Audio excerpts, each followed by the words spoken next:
for January 13th, 2025. Would you please stand as you are able and join me in the Pledge of Allegiance to the flag? I pledge allegiance to the flag of the United States of America and to the republic for which it stands, one nation under God, indivisible, with liberty and justice for all.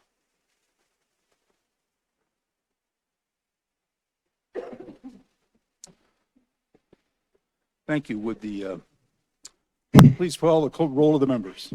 Certainly, Mayor. Yes, Councillor Snell, Present. Councillor Larson, Present. Councillor Weaver, Here. Councillor Hoppy, Present. Mayor Pro Tem Stites, Here. Councillor Ohm, Here. Councillor Dozeman, Here. and Councillor Hulteen. Present. Mayor, you have a quorum.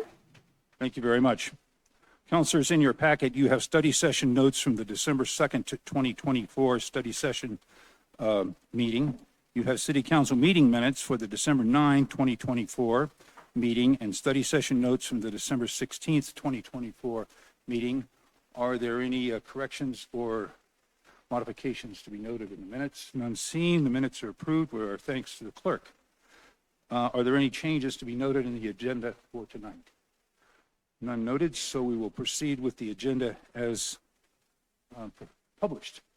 We have one proclamation, and I will ask Tracy Volkman to join me at the podium.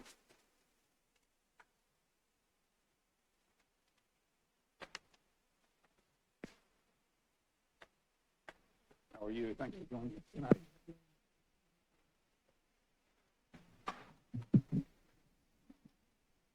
I am pleased to make a proclamation on National Radon Action Month, January 2025. Whereas radon is a naturally occurring, invisible, odorless, radioactive gas that threatens the health of our citizens and their families. And whereas radon is the second leading cause of lung cancer and leading cause among non-smokers in the United States. And whereas the Colorado Rocky Mountain region has been ranked Zone 1, an area with the highest radon potential possible by the Environmental Protection Agency.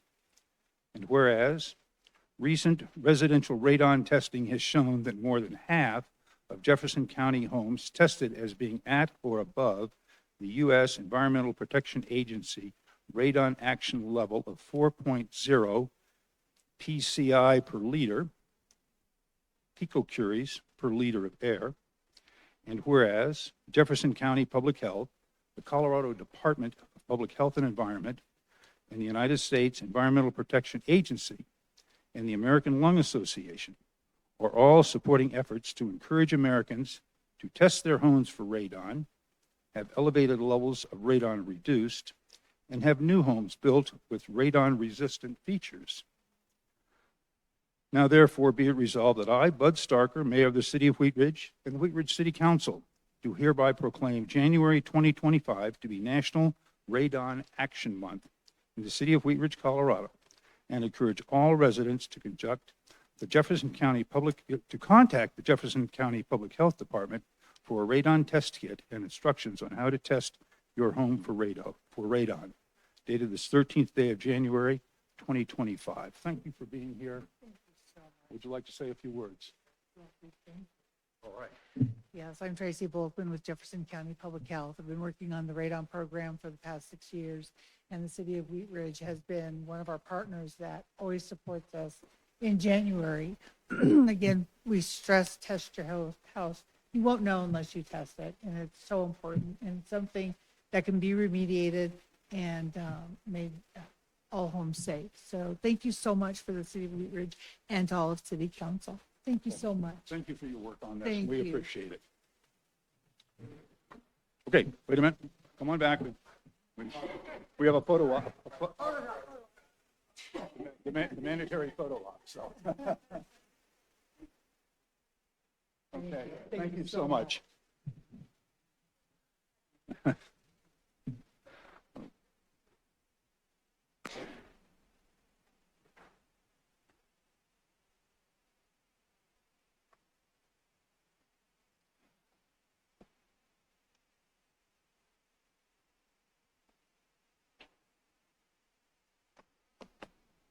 We are now at our public's right to speak portion of our program. This is an opportunity for members of the public to come and talk to their city council on any item that is not on the agenda. You have 3 minutes to speak.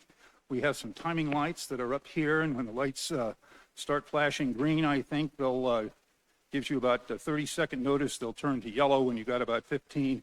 When the light turns red, please conclude your remarks. Our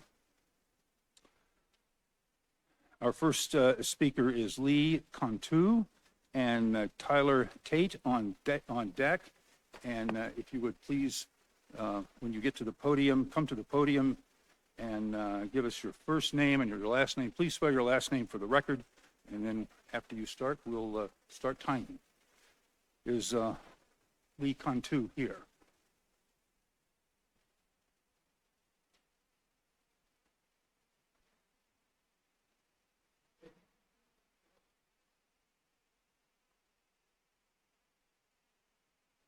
I've been here for a long time. Okay, well, thank you for coming tonight. If you would please give us your first name and your last name, and tell us Lee. if you live or work in Wheat Ridge. Okay, Lee H. Cantu. I live here in Whitridge, Very good, sir. Please continue. but I came, my issue is about the potholes around the Denver area. There's a lot of them. So I came here to talk about it because I think it's important that we get rid of all these potholes. And I know the maintenance people around the city are doing what they can. But I believe that, they need help in the people checking around, where it's really bad, dangerous. So that's what I'm here for. I'm from the state of Colorado. I come from a political family in Taos, New Mexico. So, I'm not really a stranger here.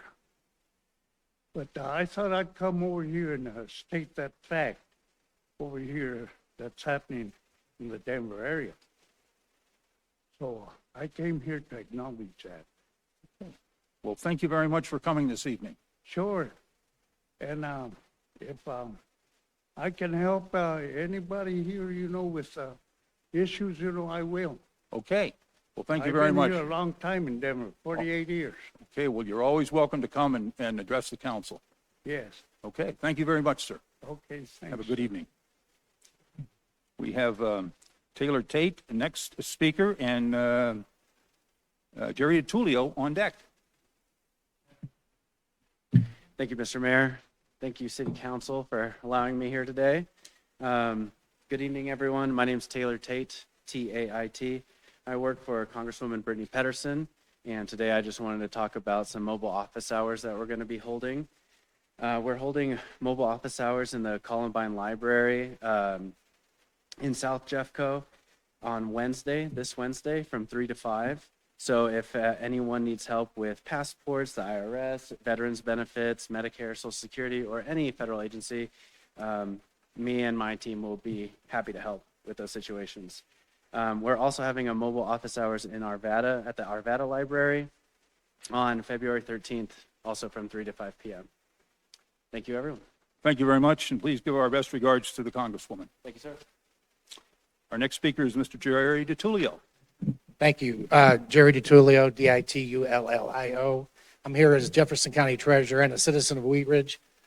Excuse me. I just wanted to personally thank the City of Wheat Ridge staff for today. They cleaned up a huge mess on 33rd and Lamar.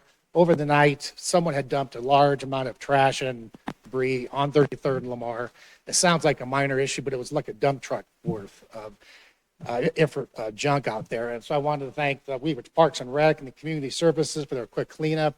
It looks great. I just can't imagine someone doing that in the neighborhood, but it was literally dumpsters of stuff that they had to haul away. What they actually did is they tied a metal cable around their trash on the truck, tied it to a tree, and then drove off, and it just pulled it off the truck as they left. And a lot of the neighbors were upset. And so thanks to the City of Wheat Ridge for the cleanup. It was great, especially Parks and Rec and community services. Also, so that's as a citizen. So as your county treasurer, the 2024 taxes, property taxes payable in 2025, those are going to be mailed by the end of this month, and the tax bill should be fairly consistent with last year. I think it'll be comparable. Not much is going up on your property taxes for 2025, payable in 2024. We've had a busy year because of some of the changes with the legislature, but a lot of those changes will actually take effect in 2025 for 2026 payable. So we're pretty clear right now. This year is an assessment year, so watch your assessment cards come in the mail, and if you feel they over-assessed your property, please feel free to appeal to the assessor's office. You can do that all next year, or this year, actually, when you get it in May. And the last thing is, in Jefferson County, we had the ballot question 1A, which passed, which de-Bruced, and Jeffco. And so will be the last Jeffco Tabor refund check you'll see this year. After 4 years, we had everything logistically figured out. So we had no complaints, little complaints. Everything was smooth, and now we're not going to be doing it anymore. So the only way the voters approved that by 58% of the vote. So that money will be retained based on the ballot question for infrastructure and public safety in Jefferson County and working with the cities and municipalities within the county. So just wanted to bring up those three things. Thanks again for the staff for their quick response on cleaning up a big mess in the city. Do you have any questions about the taxes or anything before I bail? I got yellow. Thank you. I think we're good. Thank you very much, Mr. DiTullio.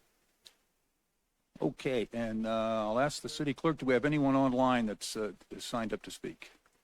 Not for regular public comment, Mayor. Okay, thank you very much. Well, that concludes our public's right to speak. We're going to go now to our first item on the agenda. That is our consent agenda. Councilor Hoppe, would you please introduce the consent agenda? Thank you, Mr. Mayor. I'd like to introduce consent agenda item 1A, motion encumbering funds in the amount of $167,700 for utilization of the WEX fuel card system in 2025. 1B, motion encumbering funds in the amount of $124,900 for bulk fuel purchase and delivery from Synergy Petroleum in 2025.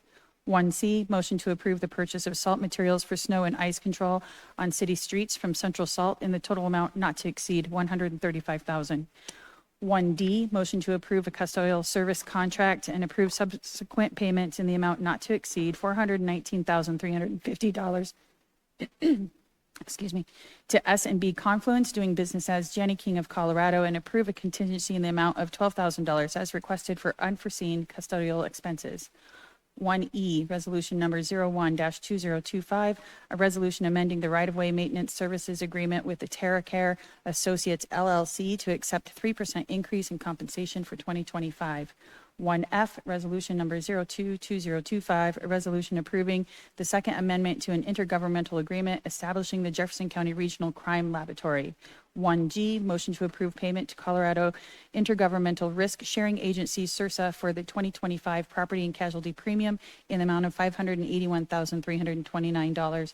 And finally, 1H, motion to approve monthly payments to the Colorado Employer Benefit Trust, CEBT, for 2025 medical, dental, employee assistance program, and life insurance membership billing in the amount not to exceed $2,517,979.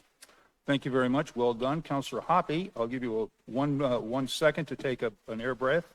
And then would you please give me a motion to approve agenda item 1A through 1H?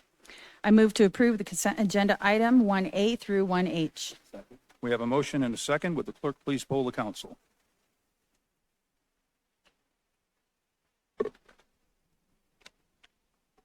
Mayor, the motion carries. Thank you. We will move now to agenda item number 2. Mayor Pro Tem Stites, would you please introduce this item? Thank you, Mr. Mayor. An ordinance, bill number 26-2024, an ordinance approving an amendment to the existing planned mixed-use development, PMUD, zoning at Clear Creek Crossing. At issue, the applicant is requesting to modify the underlying zoning for certain areas of Clear Creek Crossing to refine allowed uses, setbacks, street, plaza, and multimodal requirements. The intent of these changes is to relocate the main restaurant and entertainment district to the western edge of the site and to create a premier pedestrian corridor to connect users from West 40th Avenue. Thank you. This is an ordinance on second reading. It is a public hearing. It is quasi-judicial. I'm going to open the public hearing. And Mr. Goff, do we have a staff presentation on this item? We do. Stephanie Stevens, a senior planner, is here this evening. Okay, Ms. Stevens. Good evening, Mayor and City Council. I'm Stephanie Stevens, for the record, City Planner in the City of Wheat Ridge Community Development Department, presenting case number WZ 2401. And give me just a moment, I forgot my clicker.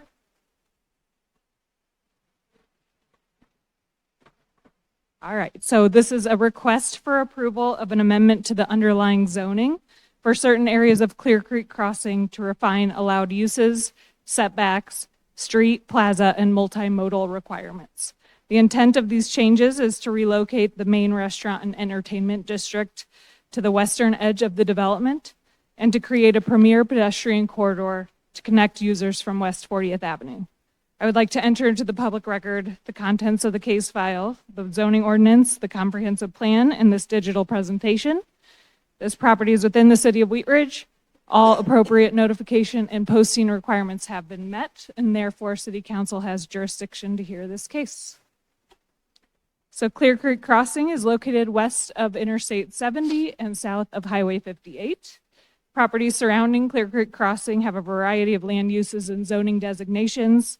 To the north is Clear Creek Trail. To the northwest are Coors water storage facilities. The Applewood Golf Course and a large lot single unit neighborhood are located to the west and southwest in unincorporated Jefferson County. Directly to the south of subject property, land uses are generally highway-oriented and include a gas station, hotel, and restaurants near the 32nd Avenue area. Interstate 70 abuts the property to the east, and across I-70 is the Applewood Village Shopping Center with various retail and restaurant uses. The applicant here is requesting to modify the underlying zoning impacting planning areas 3 and 6 as shown on the screen. The property is zoned planned mixed-use development. The properties to the west and south are planned commercial development, and across I-70 to the east is a combination of planned commercial development and low-density residential zoning. So the approved zoning documents organize the site into 8 planning areas, each with different permitted uses and development standards.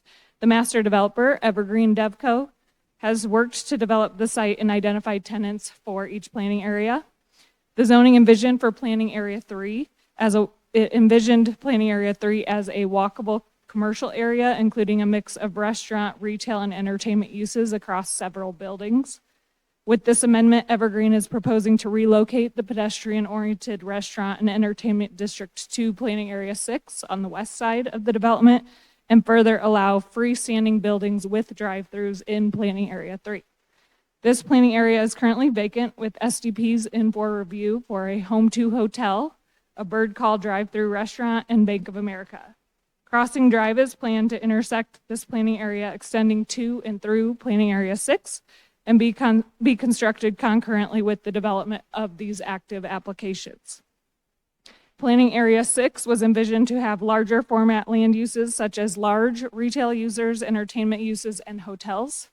A Lifetime Fitness facility resides in Planning Area 6 and 5 right now, and a Hampton Inn hotel is currently being developed in Planning Area 7 just north of this subject impacted area.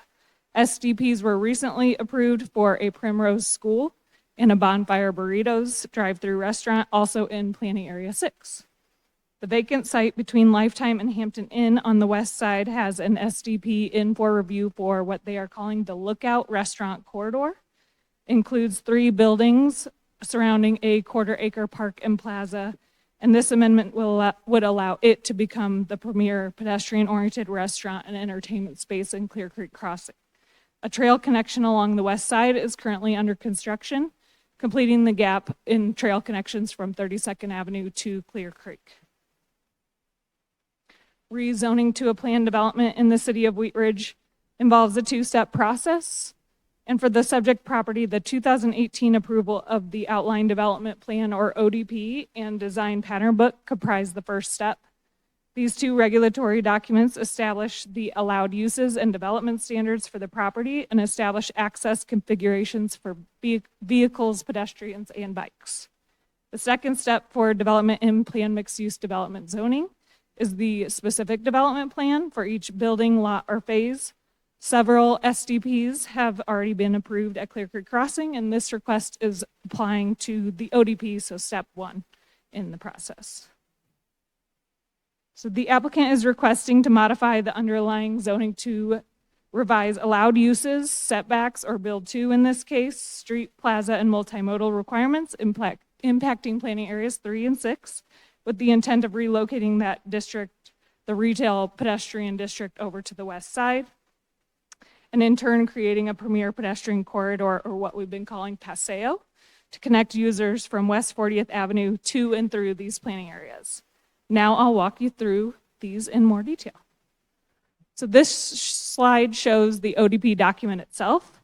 Drive-through uses are currently allowed in planning areas 1 through 7 without a limit on quantity. However, they must be attached to multi-tenant buildings in planning area 3, and the applicant is requesting to allow freestanding buildings with drive-throughs in this planning area in exchange for limiting them to a maximum of 3 in any single planning area and to a maximum of 5 between planning areas 3 and 6. The ODP sketch plan, which is shown snippet on the bottom of the screen, is proposed to be revised to specify that pedestrian connections are required to and through these planning areas, in addition to required vehicular connections that were identified on the original. The design pattern book contains substantive standards for site design, building architecture, landscaping, lighting, and signage for each planning area of Clear Creek Crossing. And the key changes here proposed relate to the purpose and standards of planning areas 3 and 6, the addition of the Crossing Drive Paseo, street sections and standards, expanding upon multimodal requirements, and revising plaza and gathering area requirements. Subordinate cleanup items include the request to dissolve the Architectural Control Committee, or ACC, adding references to the Lutheran Master Sign Plan in sign standards, and revising lighting requirements. Now we'll go through these. So planning area 3 and 6 standards, starting with the build to. So build tos are meant to push buildings closer to the street to enhance the pedestrian realm. And because the primary pedestrian corridor is being reconfigured with this proposal over to that west side, build tos in planning area 3 are being proposed to change. So with this proposal, Clear Creek Drive build to in planning area 3 would only apply to a portion of this planning area instead of the whole thing. This would allow the southeast corner of Clear Creek Drive and 40th Avenue to contain a single building that fronts along 40th Avenue instead of what was originally anticipated was a multiple building development that fronted both 40th and Clear Creek Drive. And this would impact the Home 2 hotel site that we have in for review now. Currently, no parking is allowed within 50 feet of the Clear Creek Drive and 40th Avenue intersection. The applicant is proposing to allow parking here, but add requirements for screening and pedestrian connections at this intersection. Plaza space will still be required in this planning area and is proposed at this corner with the Home 2 SDP. The West 40th Avenue build 2 requires 30% of buildings along the frontage to be within 20 feet of the property line. They're proposing to allow buildings to be a little further away, but instead increasing how much of the frontage needs to contain a building to keep that interface with Clear Creek Drive. This helps to accommodate grade changes and drive-through uses by allowing for vehicular and fire access on all sides of the building. And for planning area 6, we're seeing changes to the signage, plaza, and public art requirements that I'll get into in just a minute. So here's kind of the big picture proposal. When the applicant proposed to move the restaurant district to the west side of Clear Creek Drive, staff required that an enhanced pedestrian connection be provided from the hospital to the district they were proposing. To that end, and to increase visibility and create a comfortable pedestrian connection, the applicant is proposing an enhanced Crossing Drive Paseo to prioritize pedestrians through these planning areas and create a unique sense of place. The illustration on the screen and in your packet shows Crossing Drive and how it will relate to the adjacent current and future sites. So, Crossing Drive will be required to provide the following: a raised intersection and enhanced crossings, varied paving types to differentiate the roadway from sidewalks, crossings, and intersections, a minimum of 12-foot wide pedestrian walkway for the entire length of the Paseo on the west side, a minimum 6-foot detached sidewalk and 6-foot tree lawn along the east side, an overhead gateway feature at the Lookout Restaurant corridor entrance, overhead street lighting, street trees, lighting, and amenities such as benches, and private developments will be encouraged to integrate with the Paseo by providing adjacent patio spaces and amenities and minimizing the view of parking adjacent to the street. This slide shows the section northeast of Clear Creek Drive. And then this slide is kind of giving you a visual of the raised intersection that would be proposed. And this is where individual sites like Home2, Bird Call, Bank of America would get their direct access from. And this is the southwest section, and main entry at the Lookout corridor, and Primrose School would be located like on the right side of your screen, vacant lot on the left side. Additionally, multimodal standards have been expanded upon. This is to reflect the ongoing partnership between the developer, city, RTD, with the goal of accommodating bus service and transfer station at Clear Creek Crossing. A bus stop was recently added at the hospital site, and because Clear Creek Crossing is at the end of the service line, accommodations are needed to appropriately serve RTD and the Wheat Ridge community. This will create a truly multimodal development and more comprehensively meet the intent of the original zoning, inclusive of designs oriented towards vehicles, bikes, pedestrians, and trail users and transit users. A bus transit station is being designed along the eastern edge of Clear Creek Drive, eastern edge of Planning Area 6, so the one we've been talking about. And once the transfer station is complete, RTD has committed to reinstating additional bus service to the west side of the city, such as routes 28 and 32. The red dots on this slide show the locations of the bus stop and future transfer station. In addition to the original requirement that planning areas 1, 3, and 6 provide at least 5,000 square feet of plaza and gathering areas, a new requirement of 10,000 square feet plaza is being proposed in Planning Area 6 to further augment the relocated restaurant and entertainment district within Clear Creek Crossing and integrate with the West Side Trail. Some subordinate cleanup changes go over now. The master developer Evergreen, who is applicant on the proposal, is additionally requesting to dissolve the Architectural Control Committee, or ACC. The city's standard review process has been working well and will remain in place in partnership with Evergreen for all future development. There's no precedent for an ACC in Wheat Ridge, and now that we're through the majority of new development at Clear Creek Crossing and have a baseline established, staff supports the dissolution of the ACC.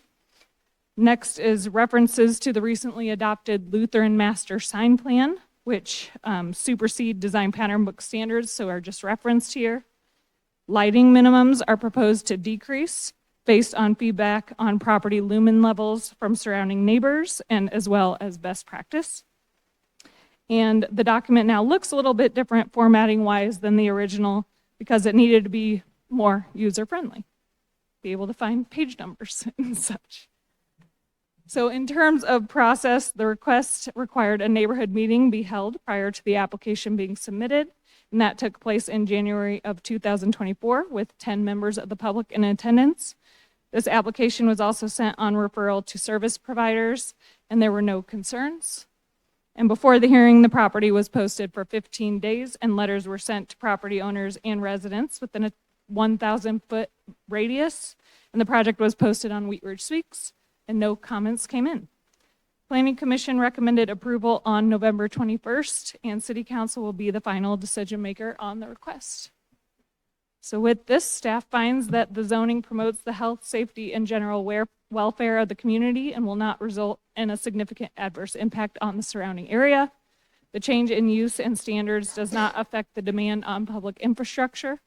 The amendment is consistent with the goals and objectives of the comprehensive plan and purpose of the underlying zoning, and it is appropriate to amend the zoning standards to recognize market realities while enhancing the public realm. So ultimately, staff is recommending approval of case number WZ 2401, and I'm happy to answer questions, and the applicant does have a presentation. Thanks. Thank you very much, Ms. Stevens. We would go to, pardon me, public comment, public opportunity to speak now on this public hearing. We have no one signed up in City Hall to speak on this. I'm sorry, Mayor. Stephanie mentioned that the applicant does have a presentation. as well. I'm sorry, the applicant has I'm sorry. All right, we'll entertain the applicant then.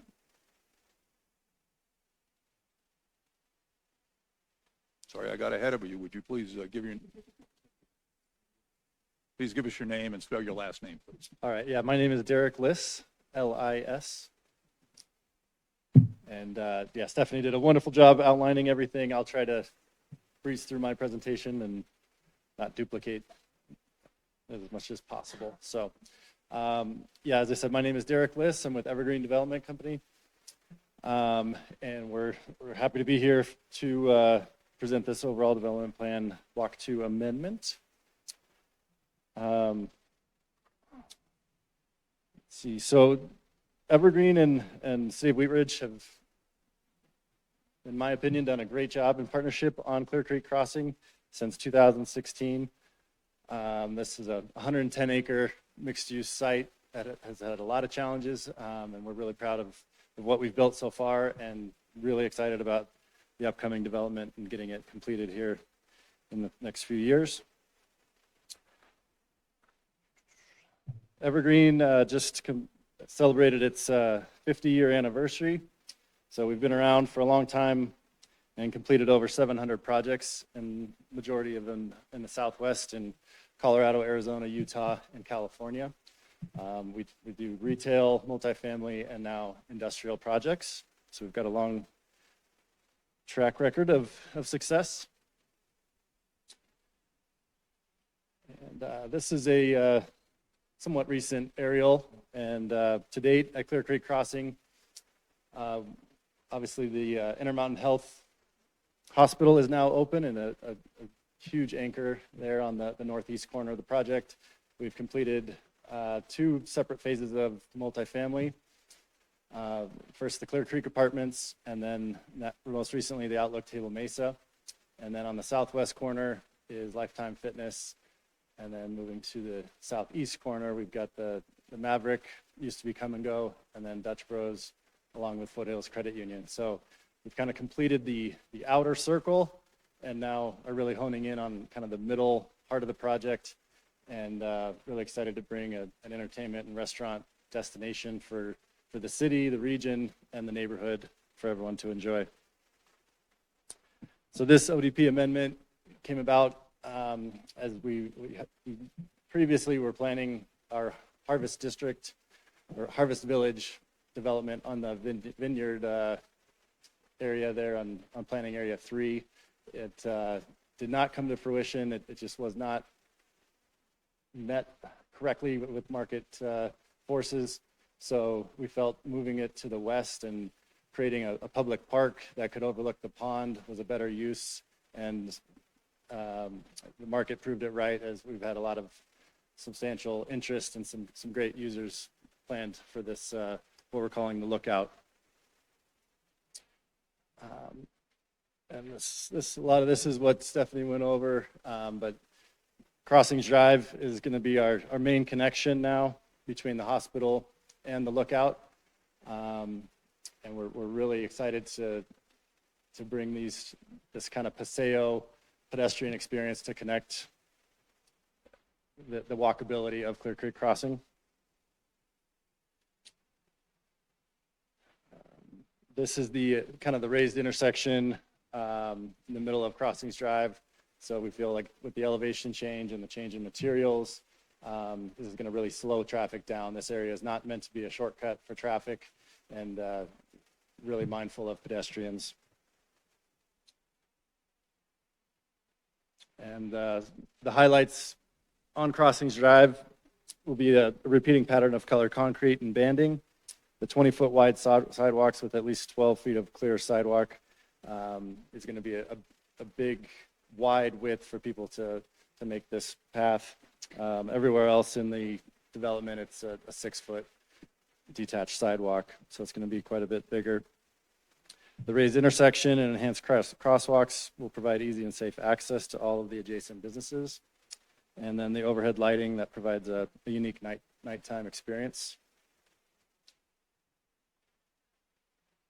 Let's see, I think that's about it. So with that, Stephanie and I are available for any questions. Okay, thank you very much. Any further staff presentation, Mr. Goff? That is it, Mr. Mayor. Thank you. Okay, thank you so much. So we will open this up to comments from the public. I have no one signed up in the hall to speak on this item. Ms. Clerk, has anyone signed up online? No, no, Mayor. Okay, so we have no members of the public that wish to speak on this, so I will turn it over to questions from council. Councilor Hoppy. Thank you, Mr. Mayor. I was wondering, are we going to connect into the neighborhood like with a pedestrian trail like on Alkire, so that maybe the homes in that area would have a walking pathway into the area without having to go all the way down to the main street? Originally, we did look at that. There's a significant grade change between those areas. The path that is being constructed right now is just south of the Coors Pond, and then it goes to the Applewood Golf Course and connects at 32nd. To make any direct connections to those cul-de-sacs, I think there would be some private property that would have to be given or taken, or some easements. And then, yeah, it'd be, I don't know the exact grade change, but it's upwards of 10 feet or more, and wouldn't be ADA accessible and all those kind of challenges. So unfortunately, they would have to go around. I think, if I'm not mistaken, Prospect is talking about, with individual neighbors, maybe making some gate openings so that they don't have to make, those individuals don't have to go all the way around, but it's not a public access point. Thank you. Further questions from council? Councilor Hulteen. Thank you, Mayor. Thank you for all the good visuals on this. It really helps a lot with the complexity of the project. In general, I'm enthusiastic about the swap. I think it's actually, in hindsight, probably a better placement for this type of use. Honing in a little bit on the design for the pedestrian-focused street connecting the hospital with this district. I think I saw in there somewhere that the bike lane is just 4 feet across. Is anyone able to confirm the on-street bike lane?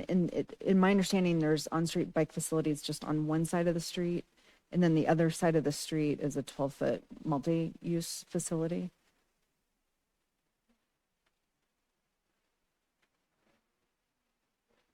So we're currently reviewing the Crossing Drive civil plans, but you're correct. I believe that it is a 4-foot wide bike path on the east side.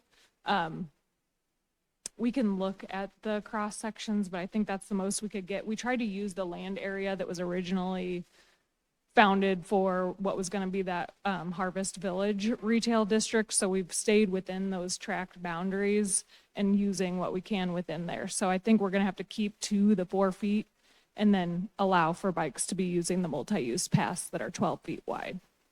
Okay, so I just want to speak to, like, a 4-foot bike lane is actually not a particularly safe bike lane for bicyclists or for cars.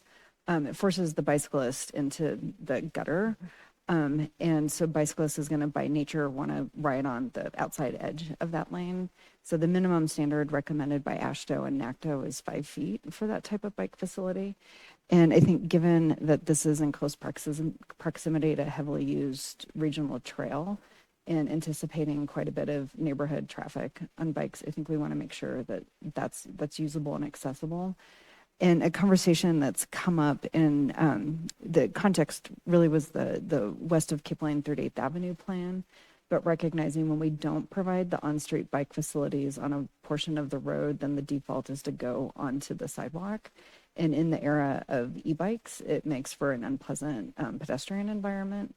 So, this is a relatively short segment of road, but I just want to recognize when we don't provide that on-street bike facility that we are, by default pushing bikes to go consider getting on that pedestrian-friendly sidewalk.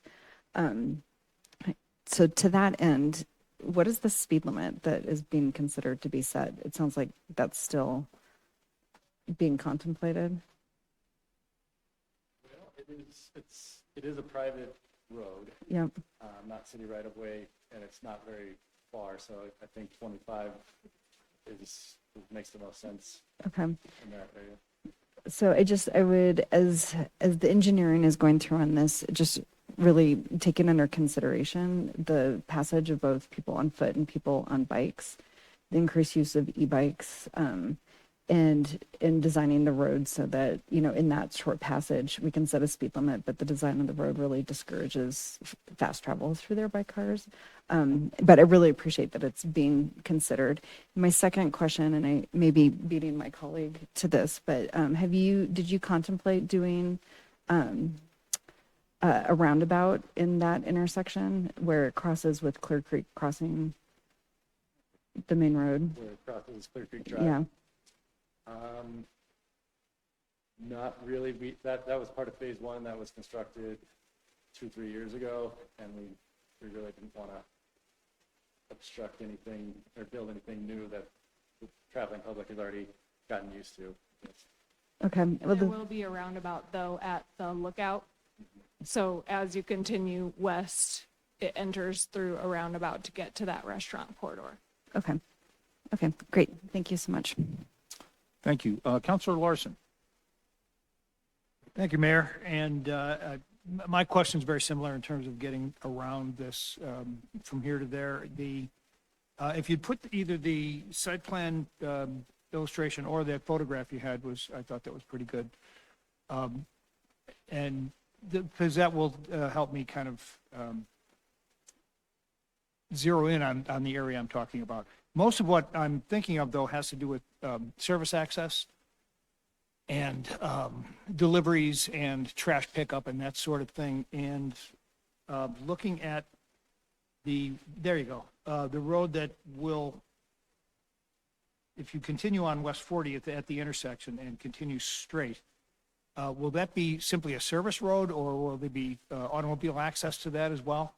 The one that runs behind Primrose and between Primrose and Lookout? That is vehicular access as well. Yes. And so- Not just service loading. Not It won't be just- limited. Okay, No. so, but deliveries and whatnot will go through that access, or is there other ideas for that? And you're just talking on the far west side of the screen on the lookout. Right, that's my first question. Yeah. Between Primrose and Lookout, will that be sort of the access point for service deliveries and trash and whatnot? It will be. If they're coming from 40th, it certainly makes it a lot of sense to just go straight and come in.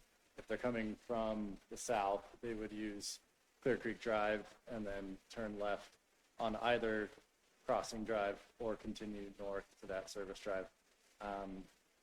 They can use either one, and the Crossing Drive width and then coming into the lookout with the roundabout, they should be able to service all three of those buildings. And so I understand, Crossing Drive will be it'll be automobiles, it'll be pedestrians, it'll be bicycles, it will be pretty much everything, including, well, okay. Yeah. The same question applies then to the Area 3 home suites and Bird Call. I'm, especially for Bird Call on the bank, I'm looking for the access point, the service access and whatnot on that. Will that be on the south of that building there? Yeah, we show an access road on the south of both of those lots. That'll serve not only those two, but then also that future development that's to the south. That'll be kind of the main entry point on the north side. And so then you can get into each of those sites. You can go around the building fully for fire access, but also for the drive-throughs. A very important point. Fire access is something that it appears, if I'm reading this correctly, then access should be allowed. It should be acceptable then. It should be, yeah. That we've gone through many iterations and.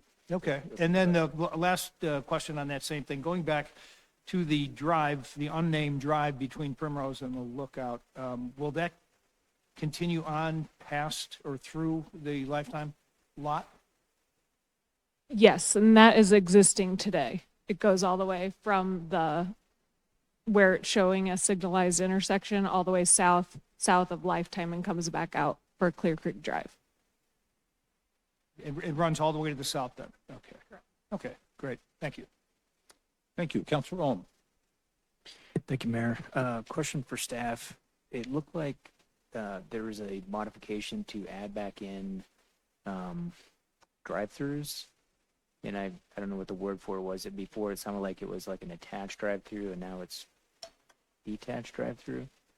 Yeah, so before it was like it had to be like a multi-tenant shopping center type of building to be able to have a drive-through, and they're proposing to allow it just single building. So for example, Bird Call is one of the ones that we would need this ODP to pass for them to be able to come in. So just single tenant drive-through user is what's being requested to be allowed, with a limit on the number of drive-throughs that would be allowed overall. Okay, thank you.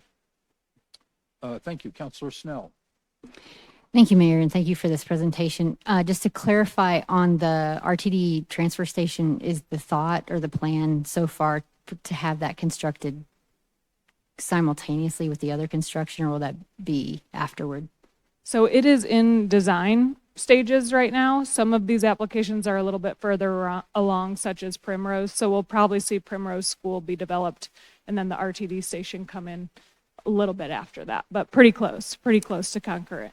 Got it. And then the bus stop would be open before the transfer station? The bus stop is open It's right open. now on It's the open now. hospital Okay. site. Yes. I got confused. Thank you so much. I appreciate that. Thank you. Counselor Weaver. Thank you, Mr. Mayor. And the number of drive-throughs, detached drive-throughs, is 5? Is that? So that would be between planning areas 3 and 6. They're still allowed in some of the other planning areas in Clear Creek Crossing without a limit on number. That's a take on the original zoning. So this is new for a limitation, 5 between the 2 planning areas that we've been talking about. So give me an example of what that sort of looks and feels like. Is that, so Bonfire, I'm assuming, has a drive-through. Don't they have a drive-through typically? Yep. So Bonfire has one, Bird Call and Bonfire is actually though in planning area 7, so it doesn't count towards that maximum. So basically what you see on the screen, the only other potential areas for drive-through is those future development sites. And then the Bird Call and Bank of America both have drive-throughs. So we could see up to 3 additional drive-throughs in what's shown as vacant sites on the screen. So not in the Lookout area? That's correct. The Lookout is not proposed to have drive-through uses. Thank you for clarifying that. I appreciate it. I don't see any more questions from council before I close the public hearing and ask for a motion. I'm going to close the public hearing, and Mayor Pro Tem Stites, may I have a motion on this? Thank you, Mr. Mayor. I move to approve Council Bill number 26-2024, an ordinance approving an amendment to the existing planned mixed-use development, PMUD, zoning at Clear Creek Crossing on second reading, and that it takes effect 15 days after final publication for the following reasons. The Planning Commission has recommended approval of the rezoning after conducting a proper public hearing. The proposed rezoning has been reviewed by Community Development Department, which has forwarded its recommendation for approval. The proposed rezoning has been found to comply with the criteria for review in section 26-603 of the Code of Laws. Second. We have a motion and a second by Councilor Hoppy. Do we have discussion on the motion? Seeing none, will the clerk please poll the council?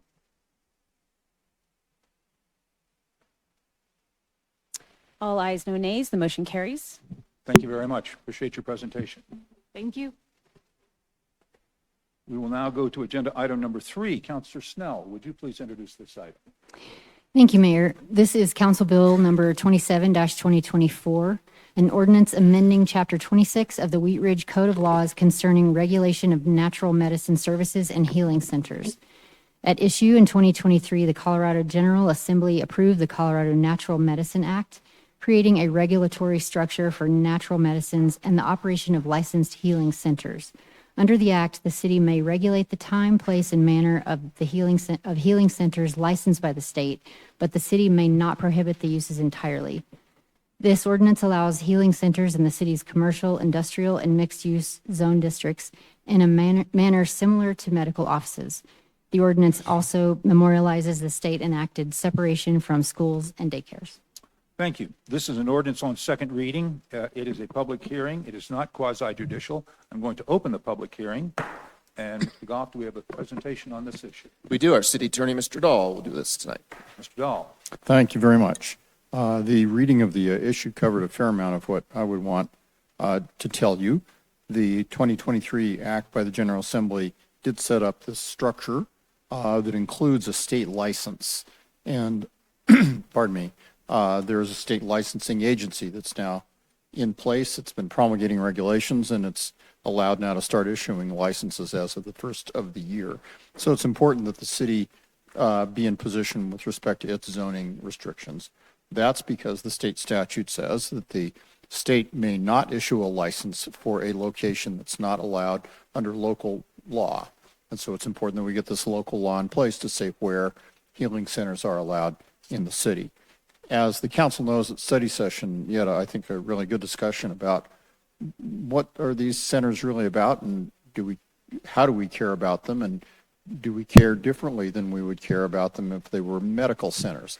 And I think the direction we really got from the council was, no, this is therapy, and not unlike other forms of medical treatment. We want to permit therapy in largely the places where we permit medical offices now. And so if you'll see, there's an attached diagram to the ordinance says that these uses may be permitted in the zone districts in the city that are commercial, industrial, and mixed use district. And we reflected that, of course, in the table of uses that's embedded in the ordinance. But probably more useful is the attachment that you see, the colored map that you see attached that shows the commercial, industrial, mixed use zoning in blue, and the pink circles are the 1,000-foot radii around schools and daycares that the state statute says are, just as a matter of state law, not allowed for these uses. So we've carried forward that 1,000-foot radius into the ordinance that you see, and then implemented the council's direction that these centers can be in any of the blue areas that aren't overlain by the pink circles. And that's really where medical centers can be now, with the exception that you could have a medical center that wasn't a healing center, and it could be in a blue area that's overlain by a pink, but the state statute takes that away. But nevertheless, it still leaves quite a bit of property, as you see, available for these locations. Other cities have chosen to do a number of things around this, including nothing, just completely relying on the state statute. Although I think that abrogates your ability to say, well, in the middle of a residential district, do we want a license for this kind of activity? And I think you've chosen a middle ground that's perfectly appropriate. Some cities have chosen to also have their own local licensing system. But your view was, and I support it, that this is therapy like other forms of therapy, and we don't really need to issue licenses for that kind of activity. Certainly they'll get a business license, but that's not a license that's specific to the specific business itself or the type of business. That's my thumbnail sketch. I'm happy to answer any questions. Thank you very much. We have no one from the public signed up to speak on this in the hall, and no one joining us online, so I will go to questions from council. Are there questions from council on this or any other questions for staff before I close the public hearing and ask for a motion? Seeing none, I'm going to close the public hearing, and let's see, we got Councilor Snell, I believe, on this one. Would you please provide a motion? I move to approve Council Bill number 27-2024, an ordinance amending Chapter 26 of the Wheat Ridge Code of Laws concerning the regulation of natural medicine services and healing centers on second reading, order it published, and that it takes effect immediately. Second. We have a motion and a second by Councilor Hoppe. We have discussion on the motion. Seeing none, will the clerk please poll the council? All ayes, no nays. The motion carries. Thank you very much. We'll now go to Agenda item number 4, Counselor Larson, would you please introduce this item? Thank you, Mayor. This is Council Bill number 28, 2024, an ordinance approving an amendment to the Prospect Park Outline Development Plan for property located at 11600 West 44th Avenue. This is case number WZ 2407. At issue, Applewood RV Resort LLC is requesting approval of an amendment to the Prospect Park Place ODP at property located at 11600 West 44th. The purpose of the request is to amend the existing zoning to expand RV camping uses into Lot 1, located on the northernmost portion of the site. Thank you. This is an ordinance on second reading. It is a public hearing. It is quasi-judicial. I'm going to open the public hearing. And Mr. Goff, do we have a staff presentation on this item? We do. Elena Olivas Larrera is here this evening. Sorrell.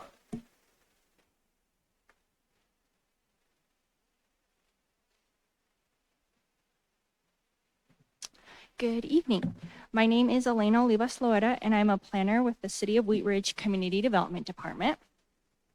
I'm presenting case number WZ 2407, which is a request for approval of an amendment to the Prospect Park Place ODP to expand RV campground uses to Phase 2 of the development located at 11600 West 44th Avenue. I would like to enter into the public record the contents of the case file, the zoning ordinance, the comprehensive plan, and this digital presentation. The property is within the City of Wheat Ridge. All appropriate notification and posting requirements have been met, and therefore City Council has jurisdiction to hear this case. The property is located on the south side of West 44th Avenue, just east of Tabor Street. According to the Jefferson County Assessor, the site is just over 6 acres in size and currently contains the Applewood RV Resort. There are multiple buildings located on the property, currently used for commercial, retail, and offices, in addition to the RV parking spaces located on the southern portion of the site. The site is zoned planned commercial development under the Prospect Park Place ODP. Adjacent properties to the north are zoned residential 3, commercial 1 to the west, and agricultural 1 to the south and east. Uses in the vicinity include residential, commercial, and parks and open space. The site was originally zoned commercial and agricultural and was rezoned to planned residential development in the early 80s to allow for residential uses. The site contained a mobile home park. In the late 80s, the property was rezoned from planned residential development to planned commercial development, which established the RV park campsite as a permitted use on the southern portion of the site. The northern portion remained commercial. The city collects lodger's tax on the RV park and would continue to do so should the use be expanded to the northern portion. Sorry, this is irrelevant now. The request tonight is for an amendment to the existing ODP. The outline development plan establishes the zoning and development standards. The purpose of the request is to expand RV campsite uses to Phase 2 of the site on the northern side. Staff advised that a planned development was most appropriate because of the ability to customize the permitted uses and accommodate the unique nature of an RV campsite. The code allows for processing ODPs and STPs concurrently or sequentially, and the applicant has chosen the sequential 2-step option. The outline development plan establishes the planned commercial development zoning. The proposed amendment is a single page and was attached with the staff report. The standards proposed in this amendment would apply only to Phase 2. Phase 1 would continue to be governed by the original ODP. The sheet includes certification and signature blocks for the property owners, Planning Commission, City Council, and the Mayor. There's also a character of development statement, development standards, and other standard notes, as well as permitted uses and conceptual layout of the property, including access, open space, and phases.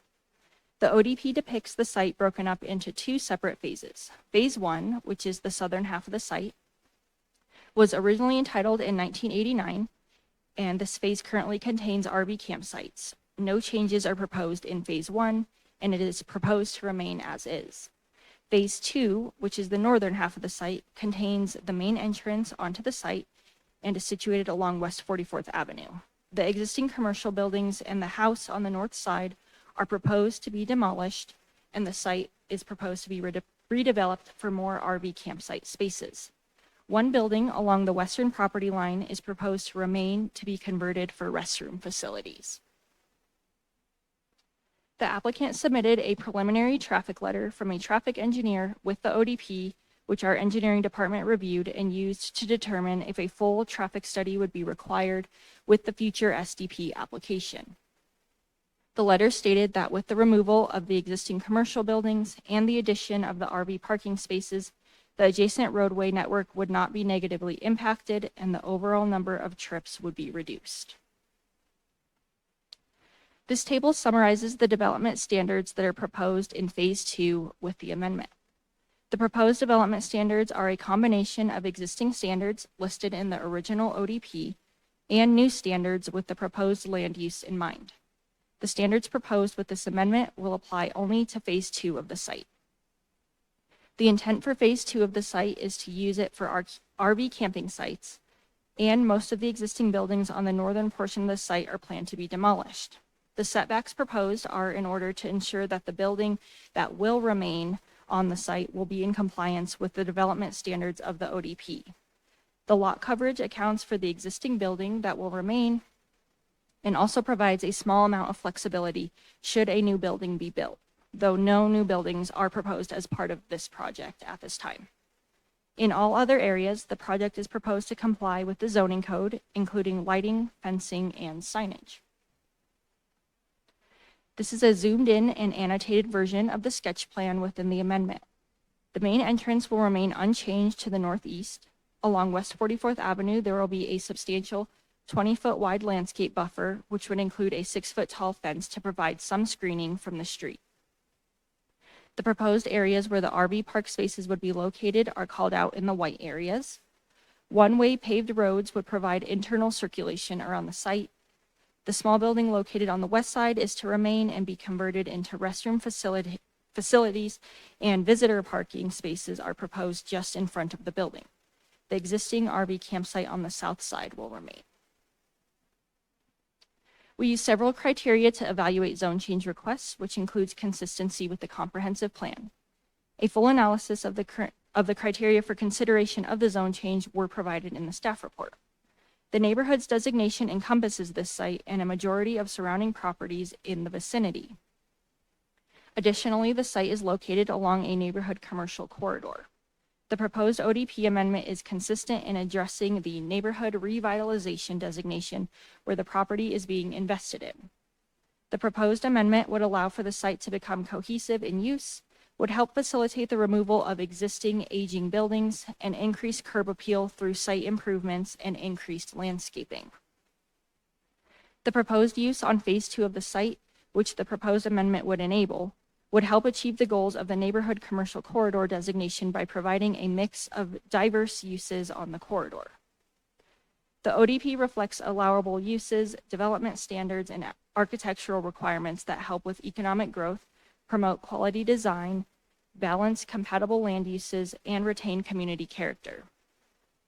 Additionally, by way of improving the site and enabling more cohesion between Phase 1 and Phase 2, the proposal is likely to result in a positive future outcome. The 44th Avenue Sub-Area Plan, which was adopted in 2023, also supports the request.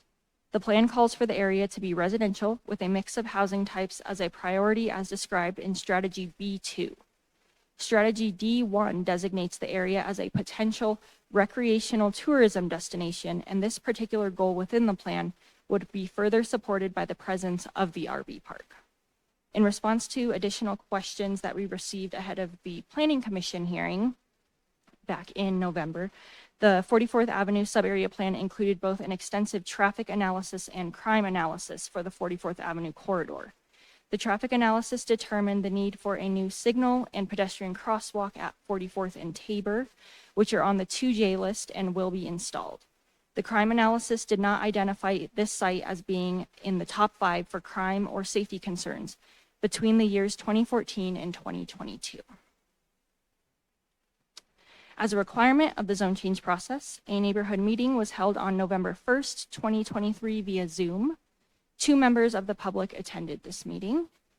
Since Wheat Ridge is not a full-service city, we sent the application on referral to outside agencies, including fire, water, and sanitation, and we completed an internal review. We did not receive concerns or objections from outside agencies on the ODP amendment. Before the hearing, the property was posted for 15 days, and letters were sent to property owners and residents within a 1,000-foot radius. And Planning Commission recommended approval on November 21st, 2024. And staff received no comments from members of the public on Wheat Ridge Speaks prior to this hearing, but we did receive 1 comment via email. Staff believes the zone change request meets the criteria. It allows for a compatible and balanced land use. It complies with the comprehensive plan and 44th sub-area plan, and it promotes economic growth and quality design. All agencies can serve the property, and the proposal is in line with the criteria for an amendment to the ODP. Ultimately, staff is recommending approval of the request.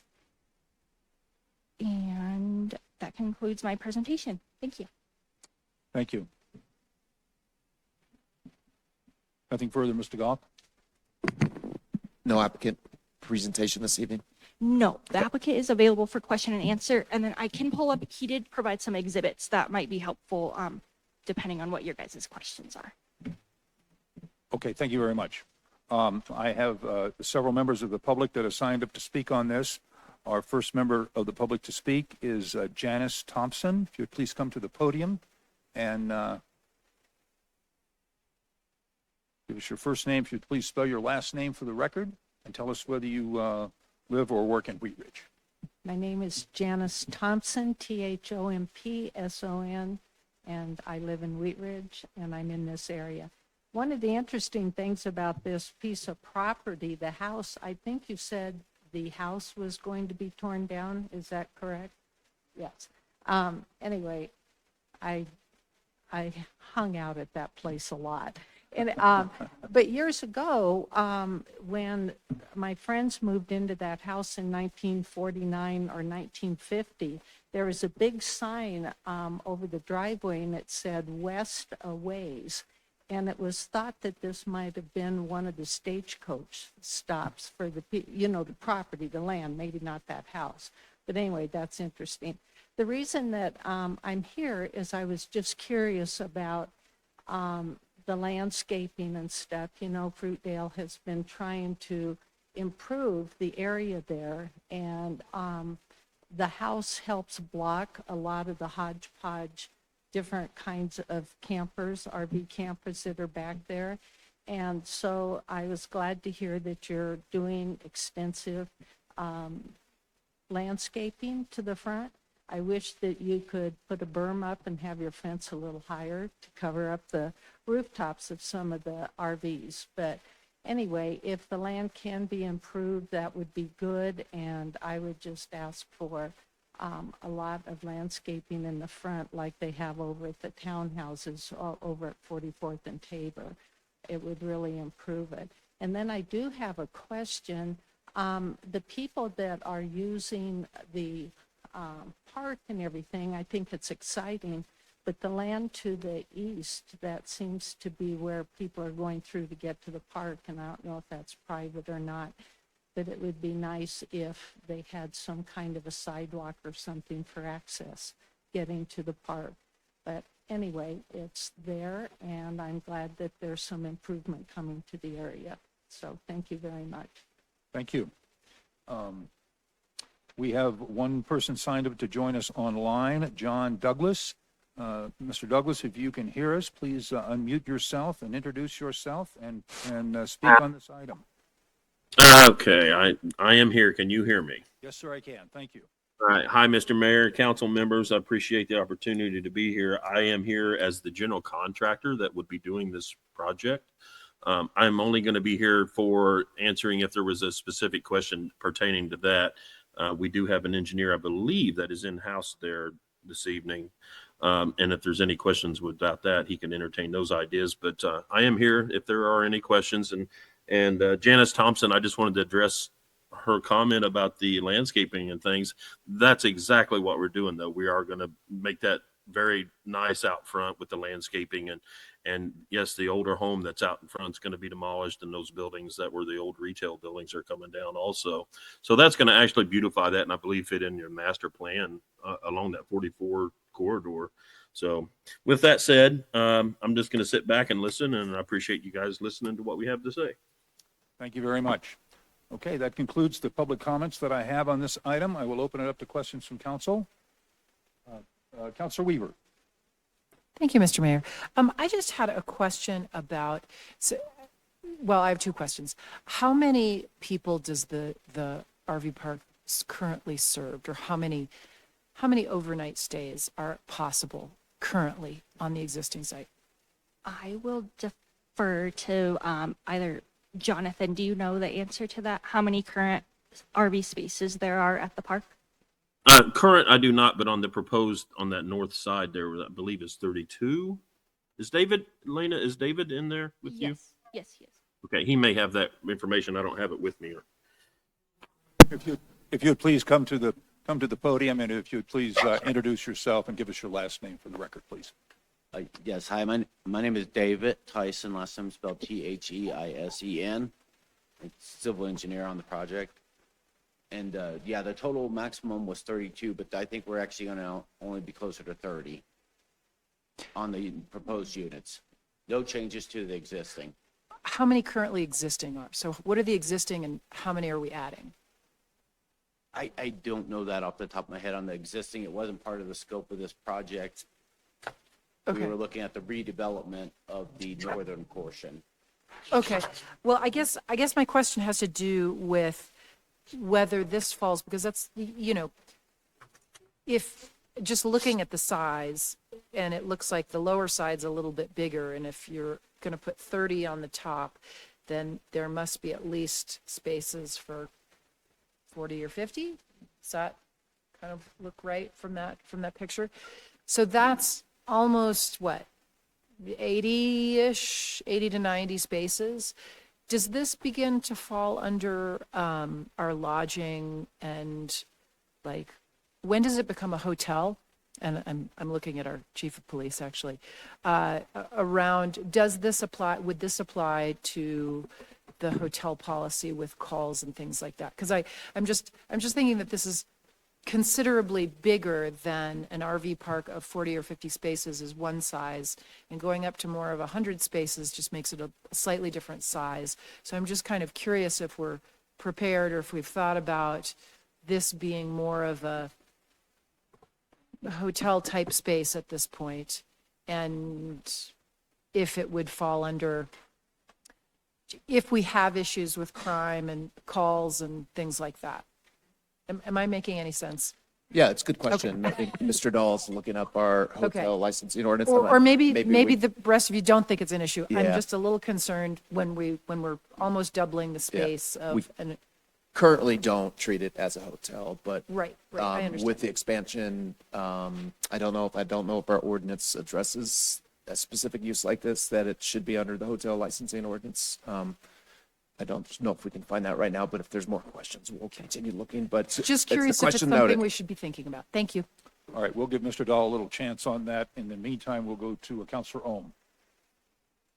Thank you, Mayor. So a couple questions. One is the front, the landscaping, the fence.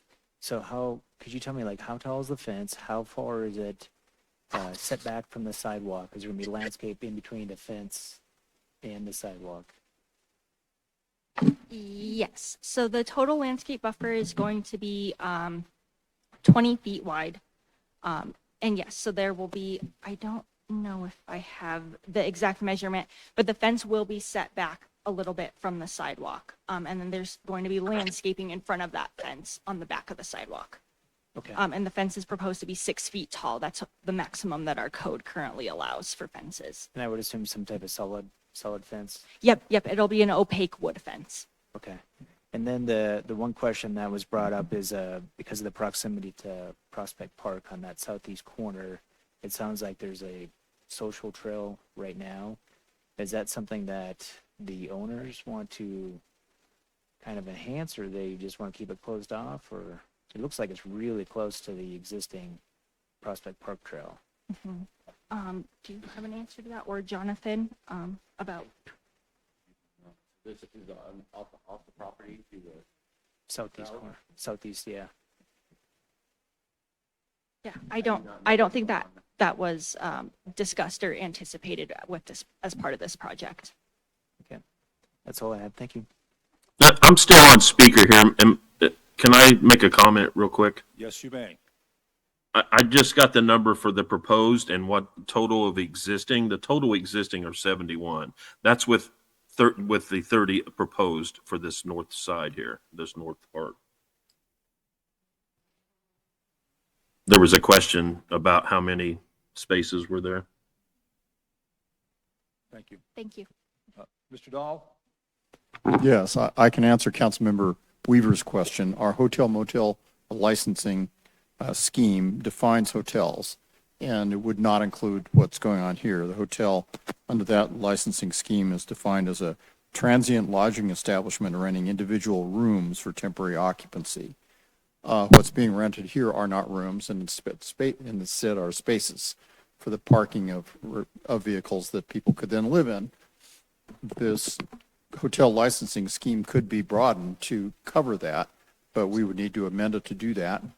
And it would seem to me, and I don't mean to speak for the chief, but I know that what really energized or inspired the city to get into the motel licensing business was the calls for service, et cetera. Unless, and it would seem to me in this policy call, but unless and until calls for service really would reach that level or turn into the same kind of problem that I think the city was trying to address with the hotel licensing and calls for service metric, I wouldn't think that it would be necessary to broaden it, but the system now does not cover this kind of operation. It would have to be amended to do so.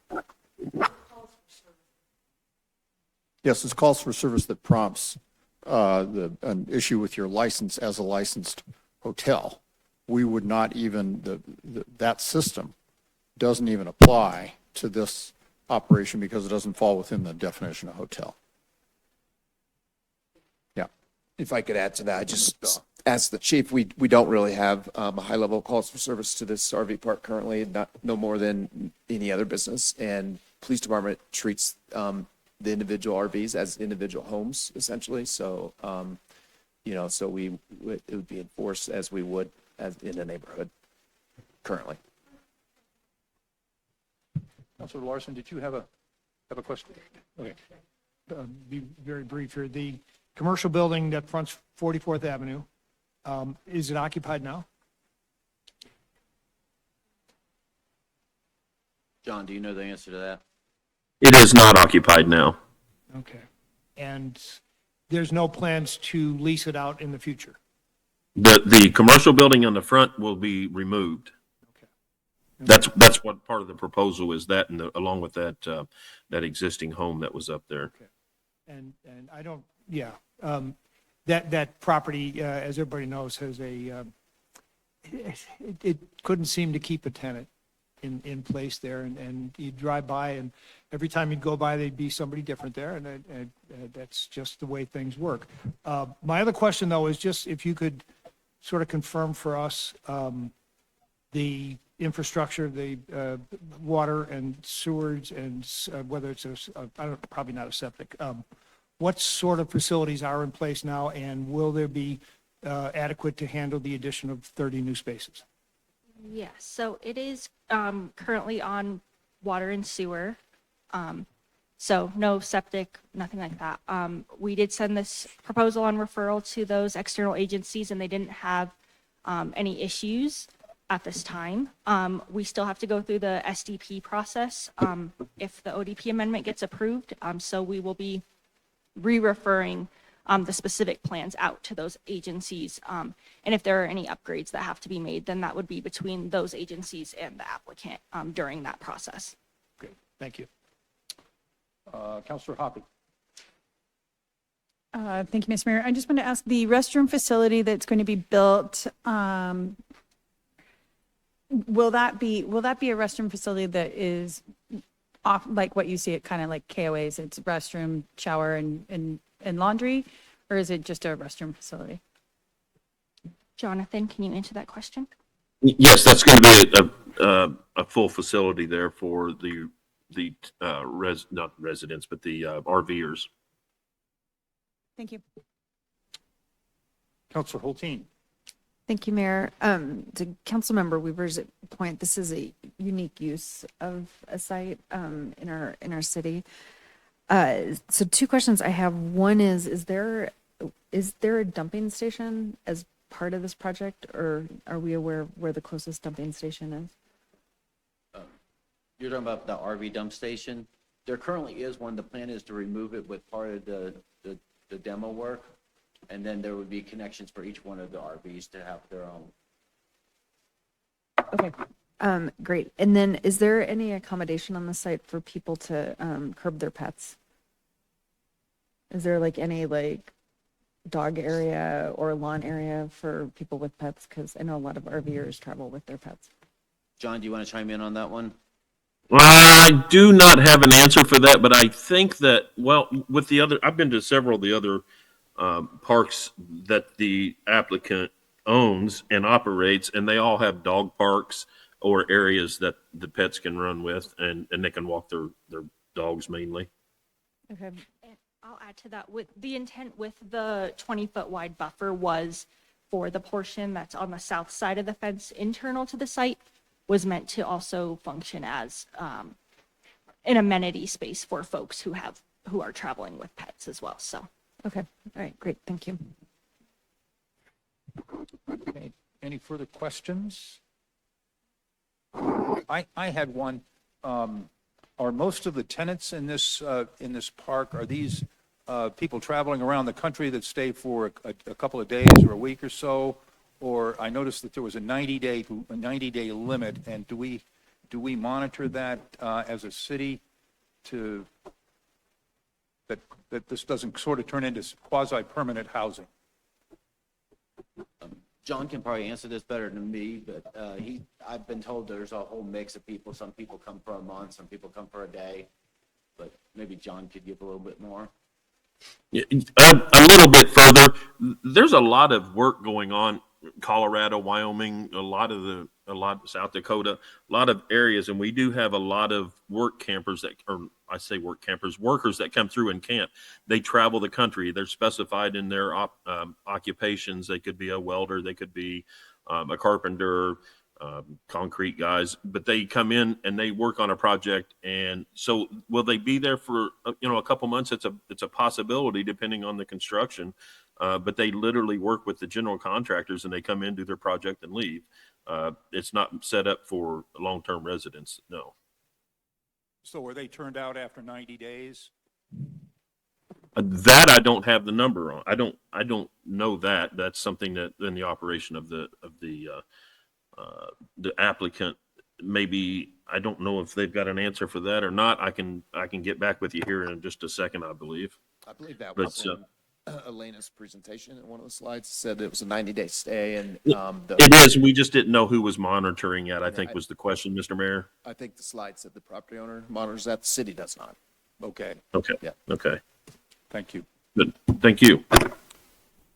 Are there any further questions of the staff or the applicant before I close the hearing and ask for a motion?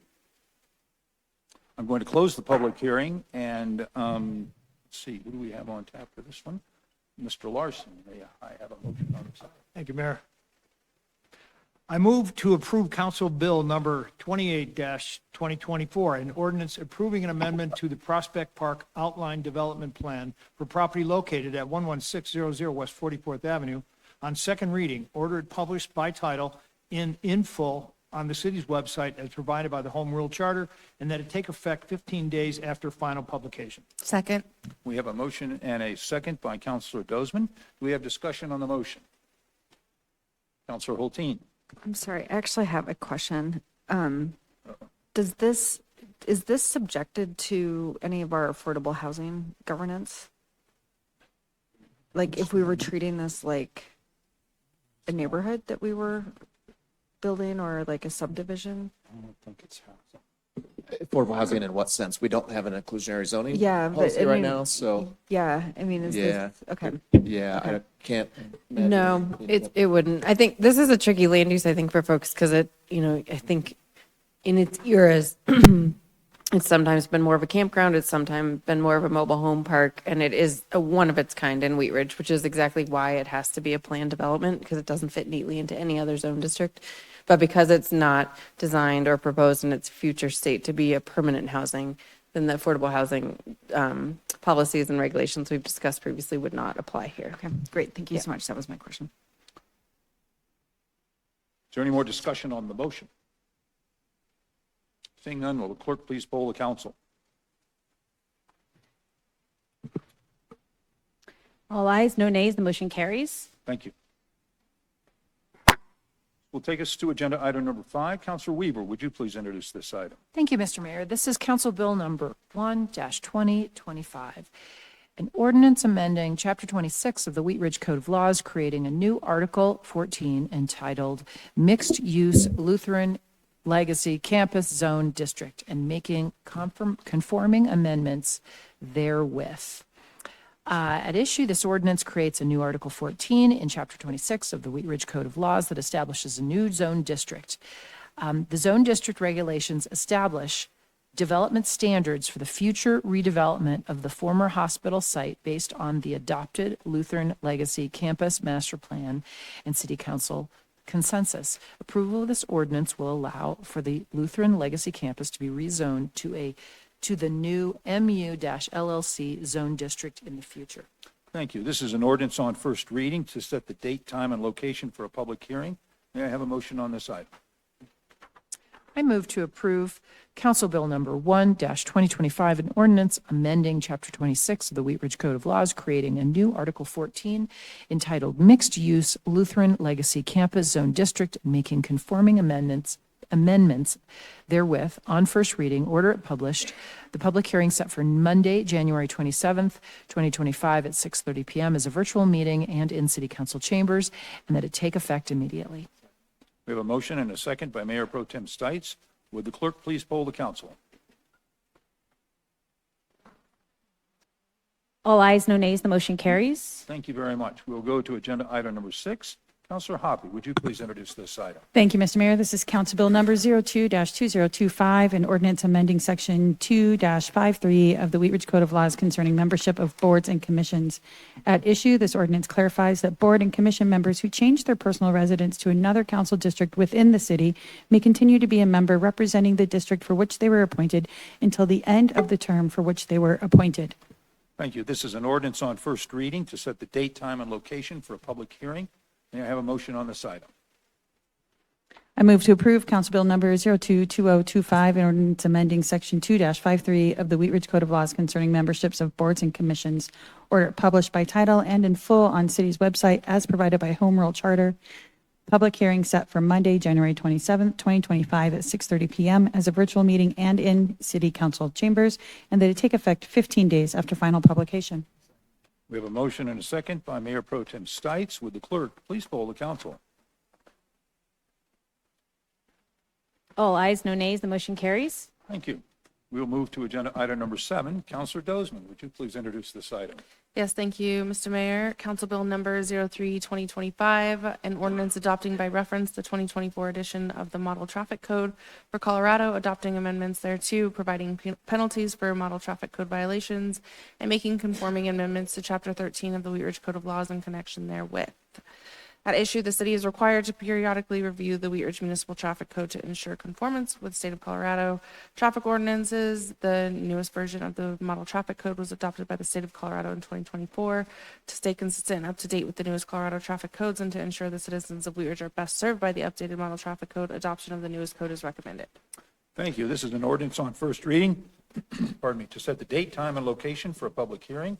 May I have a motion on this item?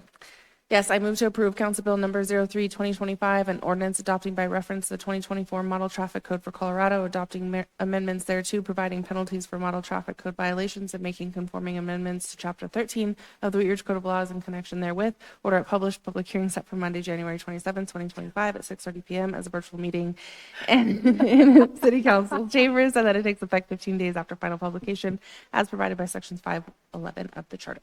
Second. We have a motion and a second by Counselor Ohm. Would the clerk please poll the council? Hard to keep up with Counselor Dozeman. All ayes, no nays. The motion carries. Thank you. We will now go to agenda item number 8. Counselor Ohm, would you please introduce this item? Thank you, Mayor. An ordinance amending the Wheat Ridge Code of Laws to include police recruits as participants in the city's police pension plan at issue. Per the Wheat Ridge Code of Laws, membership in the police pension plan does not currently extend to recruits entering the academy. Recruits are therefore placed in the civilian plan for approximately 6 months, then enrolled in the sworn plan. This is administratively burdensome for staff and challenging for recruits. This ordinance amends the code to allow recruits to enroll immediately into the police pension plan. Thank you. This is an ordinance on first reading to set the date, time, and location for a public hearing. May I have a motion on this item?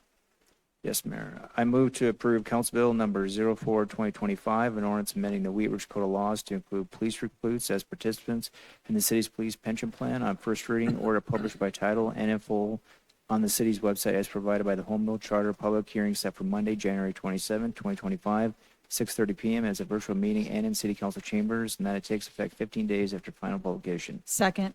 We have a motion and a second by Counselor Hoppy. Will the clerk please poll the council? All ayes, no nays. The motion carries. Thank you. This will take us to agenda item number 9. This is a motion to elect the mayor pro tem. Each year, the city council members elect the mayor pro tem who serves at the until their successor is elected. The election is conducted according to Section 3B of the City Council Rules of Order and Procedures as follows. At the first or second regular meeting in January of each year, council shall select a mayor pro tem who shall serve until their successor is elected. The procedure is as follows. A, chair will announce that the floor is open for nominations for the position of mayor pro tem.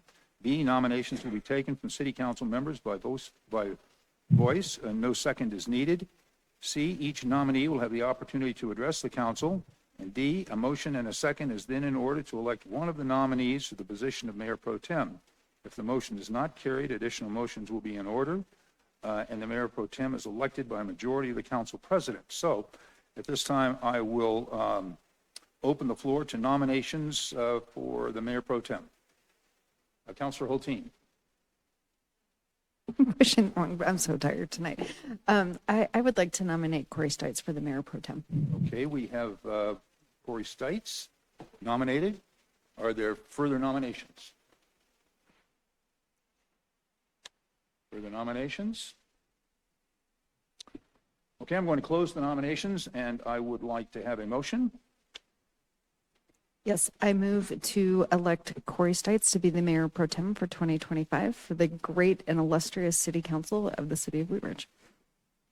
Do I have a second? We have a second by Councilor Ohm. Is there discussion on the motion? Would the clerk please poll the council?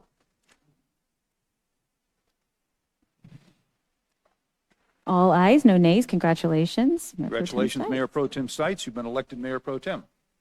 Okay.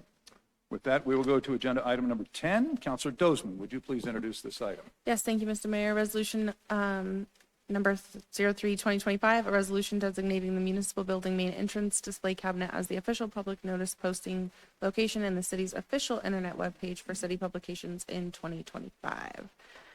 At issue, state statutes require that each municipality annually establish the location for posting public notices, as well as the newspaper in which the notices will be published. Local government entities are also allowed to publish notices online for public meetings. These include meetings at which the adoption of any proposed policy, position, resolution, rule, regulation, or formal action occurs, or at which a majority or quorum of body is in attendance. Thank you. This will be a resolution of the council. It is not quasi-judicial. Mr. Goff, do we have a staff presentation on this item? We don't. Okay, thank you. I will open this up. I don't believe I have anyone signed up from the public to speak on this item. And I will ask if we have any online speakers, and we do not. I will ask if there are any questions of council before I ask for a motion. Councilor Hulteen. Thank you. I just have a quick question. In the past, we've talked about the city has taken out ad space in the Gazette. We recognize that the Gazette cannot be used for our official paper of notice, but is the city continuing this year to use the Gazette as ways of reaching the public to let them know how they can track what's going on in the city, and to use the Gazette to let people know that this is where official notices is taking place? Our substitutes, deputy city manager, city clerk, photographer can answer that. Where's this all the evening. hats? Failed to photograph. Photograph today. Yes, we actually still have a monthly ad in the Gazette. We can look at switching that up a little bit, but it does point people to our website for the official publication. Okay, great. Thank you. Thank you. And I had a question too. When we post our notices on the bulletin board outside, are they at a height that is ADA accessible? That's a great question, Mayor. I'll look into that. Okay, thank you. Councilor Hulteen, Hoppy. The other H. Okay, so because I just want to know if we feel like we're at a point where we can go all digital and publish in front of the building, go all digital, if we can put in like notices every now and then in the Gazette to point them to our websites, do we feel like we can get out of the newspaper game? We are, and this resolution allows us to. Okay. Yeah. Great. I thought it said it would be in the newspaper still. I was like, stop doing that. We do titles, certain publications, I think we have to do in the newspaper still with ordinances. And so we're doing the title in the newspaper, but the full ordinance is on the website. Great, thanks. Any further questions on this item? Okay, Councilor Dozeman, may I have a motion on this? I move to approve resolution number 03-2025, a resolution designating the municipal building main entrance display cabinet as the official public notice posting location and the city's official internet webpage for city publications in 2025. We have a motion and a second by Mayor Pro Tem Stites. Is there a further discussion on the motion? Seeing none, will the clerk please poll the council? That's all ayes, no nays. The motion carries. Thank you. With that, we will move to agenda item number 11. Councilor Hulteen, would you please introduce this item? Thank you. It would be my pleasure. I would like to introduce item, sorry, I'm getting over here. Okay, I'd like to introduce the resolution acknowledging the climate emergency. At issue, this resolution acknowledges the climate emergency and reaffirms City Council's commitment towards taking action to reduce Wheat Ridge's contribution to climate change and mitigate its impacts in the community. Thank you. This will be a resolution of the council. Mr. Goff, do we have a staff presentation on this I item? believe so. Mary Ann Schilling will introduce us. Ms. Schilling. Great, thank you. Council, as you may recall, Council had previously proposed bringing forward a resolution acknowledging the climate emergency, and so we are here tonight with that resolution. The goal of the resolution, again, is to reaffirm City Council's commitment toward making actions to reduce Wheat Ridge's contribution to climate change and mitigate its impacts on the community. Additionally, this resolution is a component of the city's recently adopted Sustainability Action Plan. So I'll now turn this over to our Sustainability Coordinator, Mary Hester, to present the resolution. All right. Well, thank you, Mary Ann. Ooh. And good evening, Mayor and City Council. Thank you for having me here tonight. Tonight, I'm here to present a climate emergency resolution to you. And this resolution represents an important step in addressing the ongoing climate crisis, an issue that is already causing significant global impacts and will continue to threaten human life, health, the environment, and the economy if swift and significant action is not taken. Around the world, there have been 2,364 jurisdictions that have been known across 40 countries to declare or acknowledge a climate emergency, including many communities across Colorado, including Longmont, Lyons, and Nederland.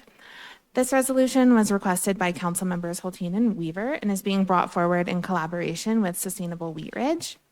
And that committee has been our longstanding partner in advancing environmental sustainability in the city over the past several years. This resolution is also the first action item to be implemented from the recently adopted 2024 Sustainability Action Plan update. And Goal 3 from the Communications and Engagement focus area calls for engaging city staff and institutional partners to promote awareness of and support for the plan, with action item C 3.6 directly calling for the adoption of a climate emergency resolution.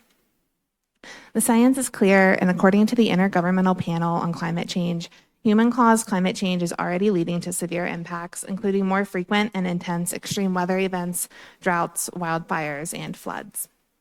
And while this resolution does not impose any new standards or requirements, it is a visible and symbolic step that ensures that Wheat Ridge continues to integrate sustainability into its municipal operations. It demonstrates our support for residents and businesses in becoming more aware of climate challenges and reducing their environmental impact, and reaffirms Wheat Ridge's dedication to protecting the future of its residents, community members, and the environment. So to wrap it up, staff is recommending your support for this resolution, and thank you again, and I'm available for any questions that you may have. Thank you very much. Before I go to questions from council, I would like to invite members of the public to speak. I have one member signed up to speak, Mr. Rob Robinson. If you please like to come to the podium and give us your first name and last name and whether you live or work in Wheat Ridge, and then we'll be happy to have you speak on this issue. Thank you, Mayor. My name's Rob Robinson. I live in District 3, 4 Hillside Drive.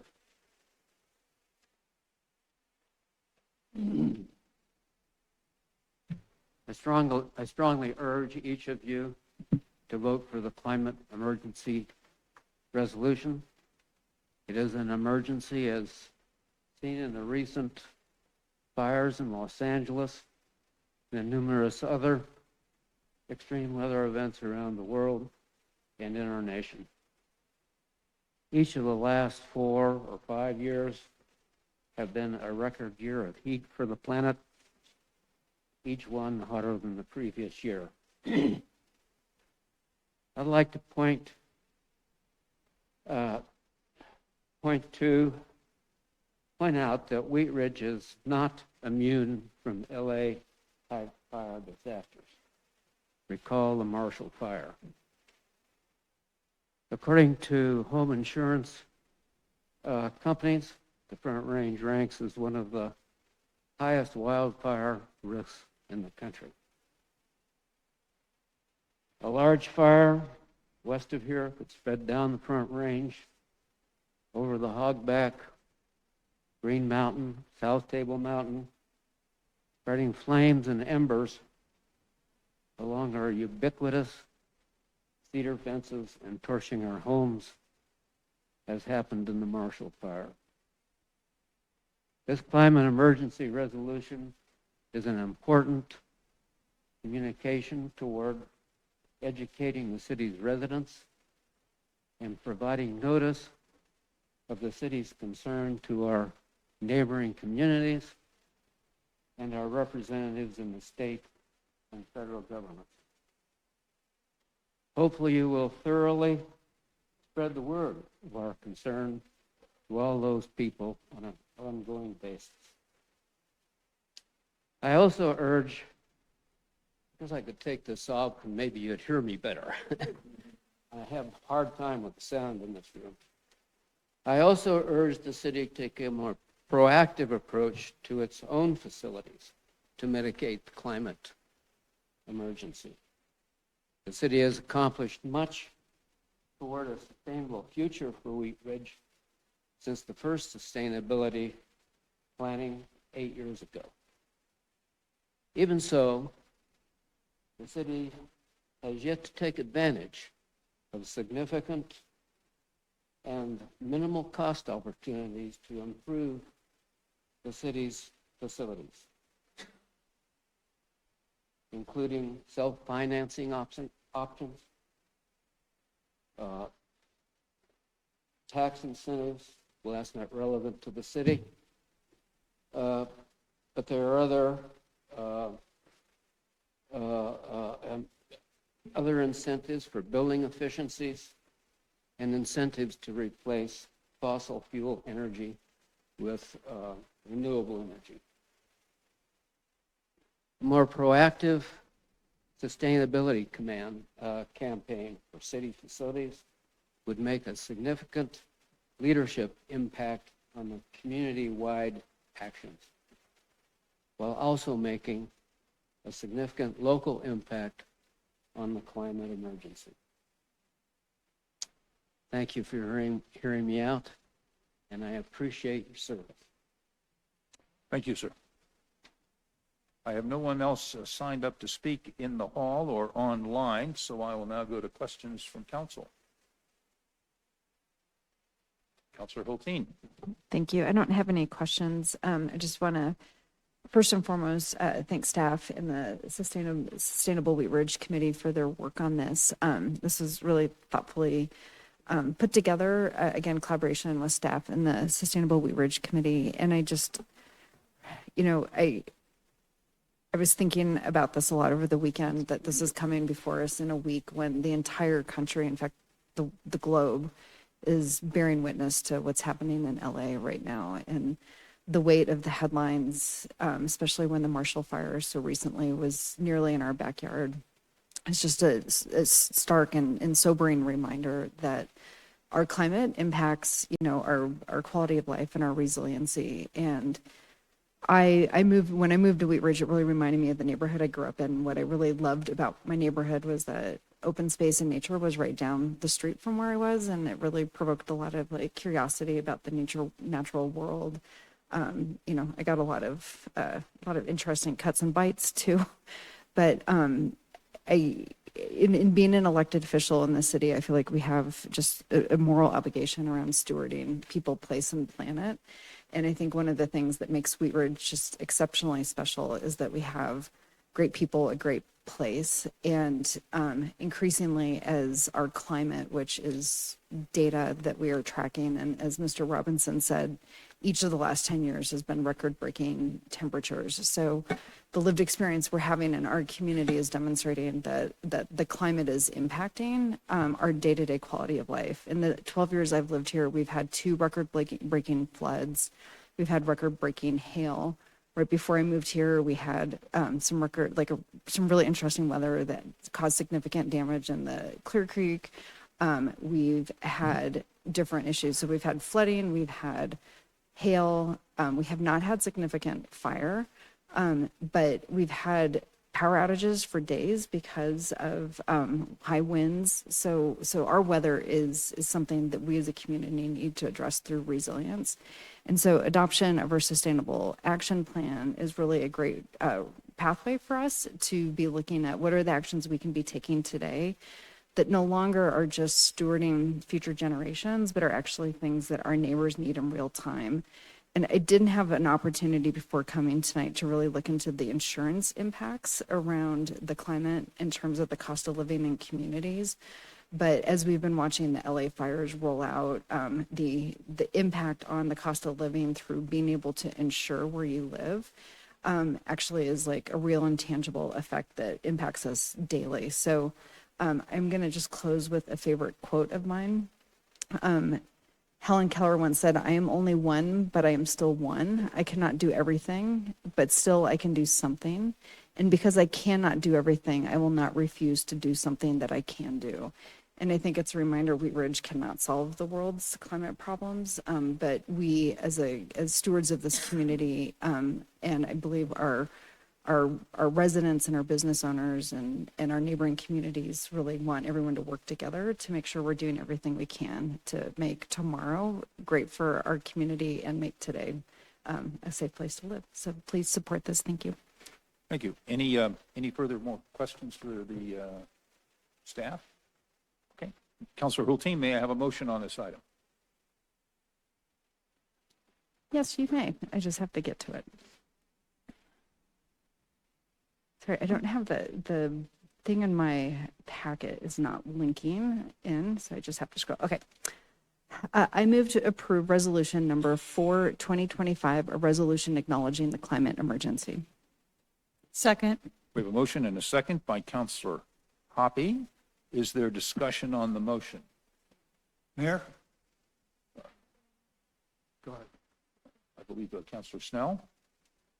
Thank you, Mr. Mayor. Just wanted to extend my thanks to Councilors Weaver and Hulteen for bringing this, but also to staff and our Sustainability Committee for continuing all their good efforts in this realm. And I'm in full support of this. And it is shocking, to say the least, of the amount of things that we're seeing on a daily, weekly, monthly basis that can be tracked back to the climate crisis. So without stating too much more of the obvious, I am in full support of this, and I'm very thankful that we are going to have this as a city. Thank you. Councilor Larson. Thank you, Mayor. At this time, I move to revise the title of Resolution 04-20252, a resolution in support of urgent action in response to climate change. Use of the term climate emergency is inappropriate for a statement of the city's effort to reduce its carbon emissions over time and to improve the resiliency of its infrastructure.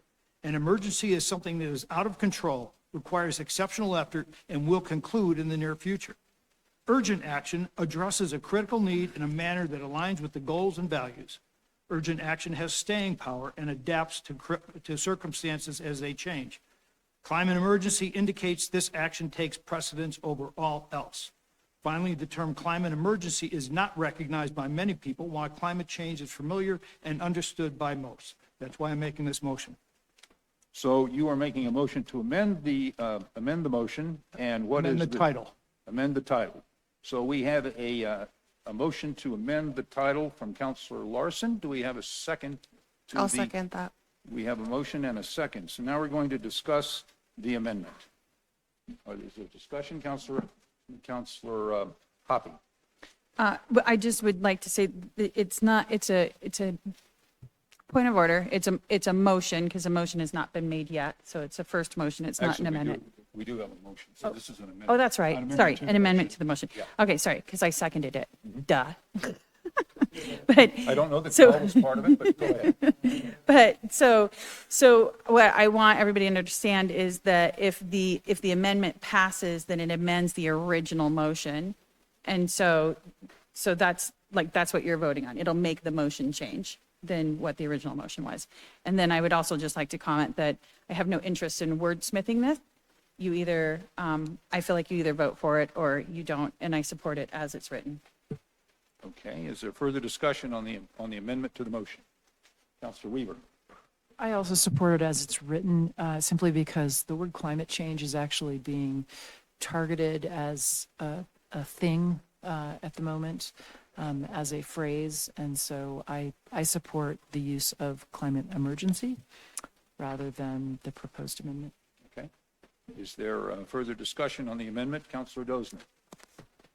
Thank you, Mr. Mayor. So I agree with changing the title in regards to urgent action to reduce climate change. I think that I do think that semantics and language matter, and we're not facing an immediate emergency in which we are needing first responders and all sorts of resources to respond immediately. I understand that we want to reiterate and reaffirm our commitment to increasing sustainability, and I definitely agree in supporting renewable energy research and technologies, and a lot of what we've done on a grassroots effort. But the strong language is really challenging for me in regards to policy specifically, towards businesses and economics, and the broader ripple effect and impact that this would have without really unintended consequences is the issue. So I think urgent action or reaffirming our commitment to sustainability is more appropriate. Thank you. Is there further discussion on the amendment? Okay, I would like to call for a vote on the amendment. If the clerk would please hold the one moment. Okay, a yes vote on this would change the title of the amendment pursuant to what Councilor Larson discussed. A no vote would keep the original title of the motion. So would the clerk please poll the council on the amendment?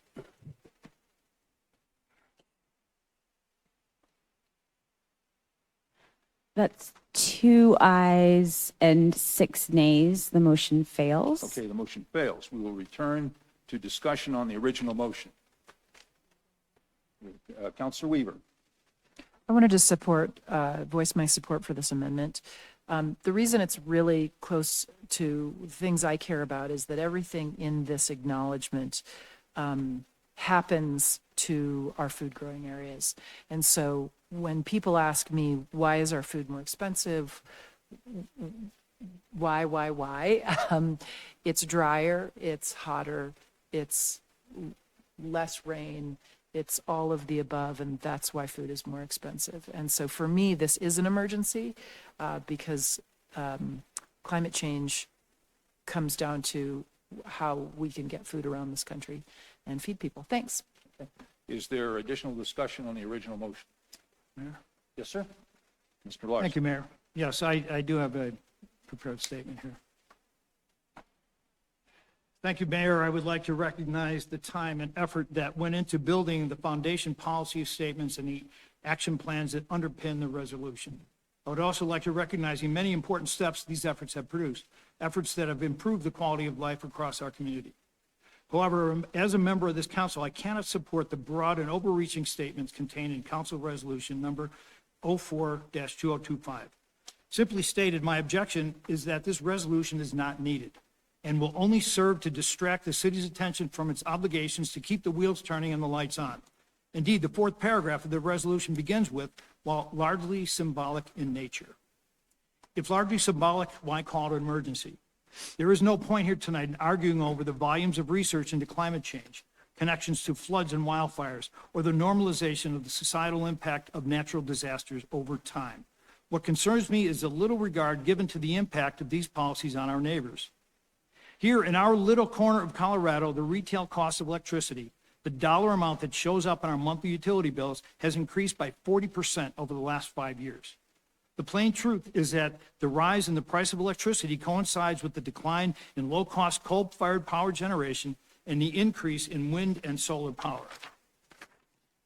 Simply stated, moving away from conventional power generation to alternative sources has become and will be ever more expensive.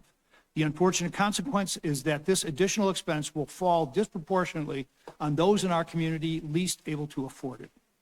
On the other side of the supply-demand coin, the outlook is equally gloomy.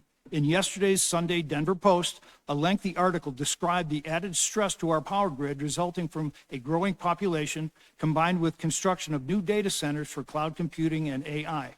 Add to that rising sales of electric vehicles and the electrification of residential and commercial buildings, and it's clear demand for power will steadily increase.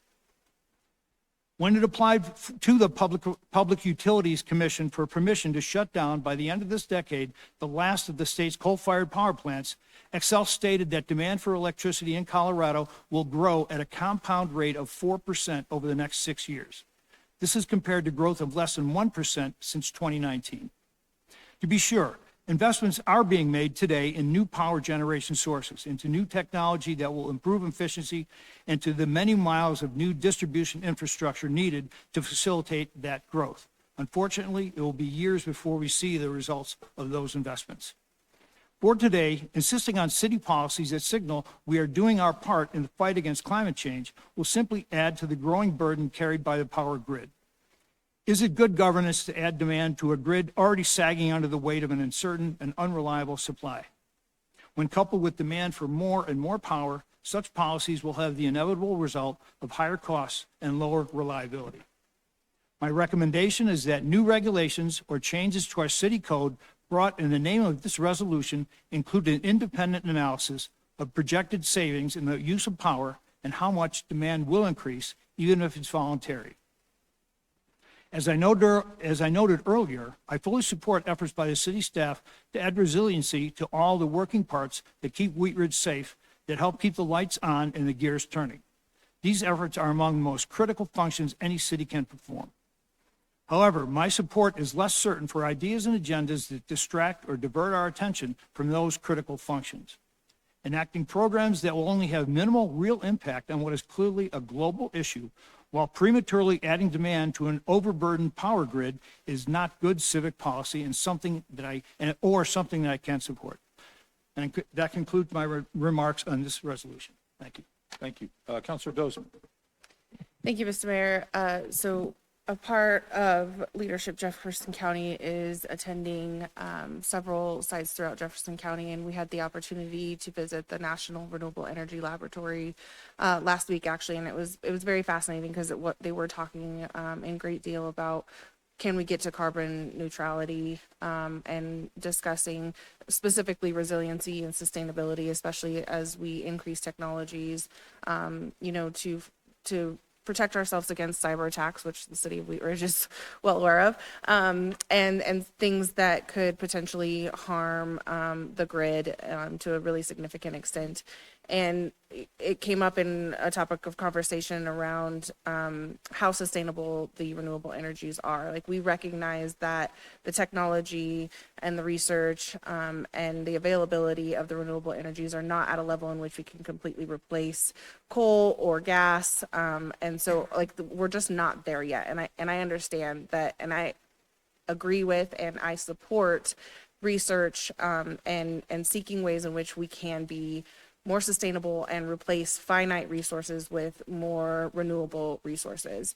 I just think that I agree with the language being very overarching, and I disagree with some of the issues in which we're taking it on the city level and trying to take it from more of a grassroots kind of community effort to policy wise that negatively affect an already struggling economy. And so I will be voting no against this. Thank you.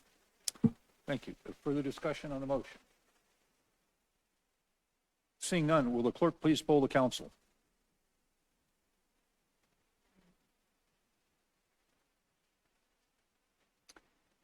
That's 6 ayes, no nay, 2 nays. The motion carries.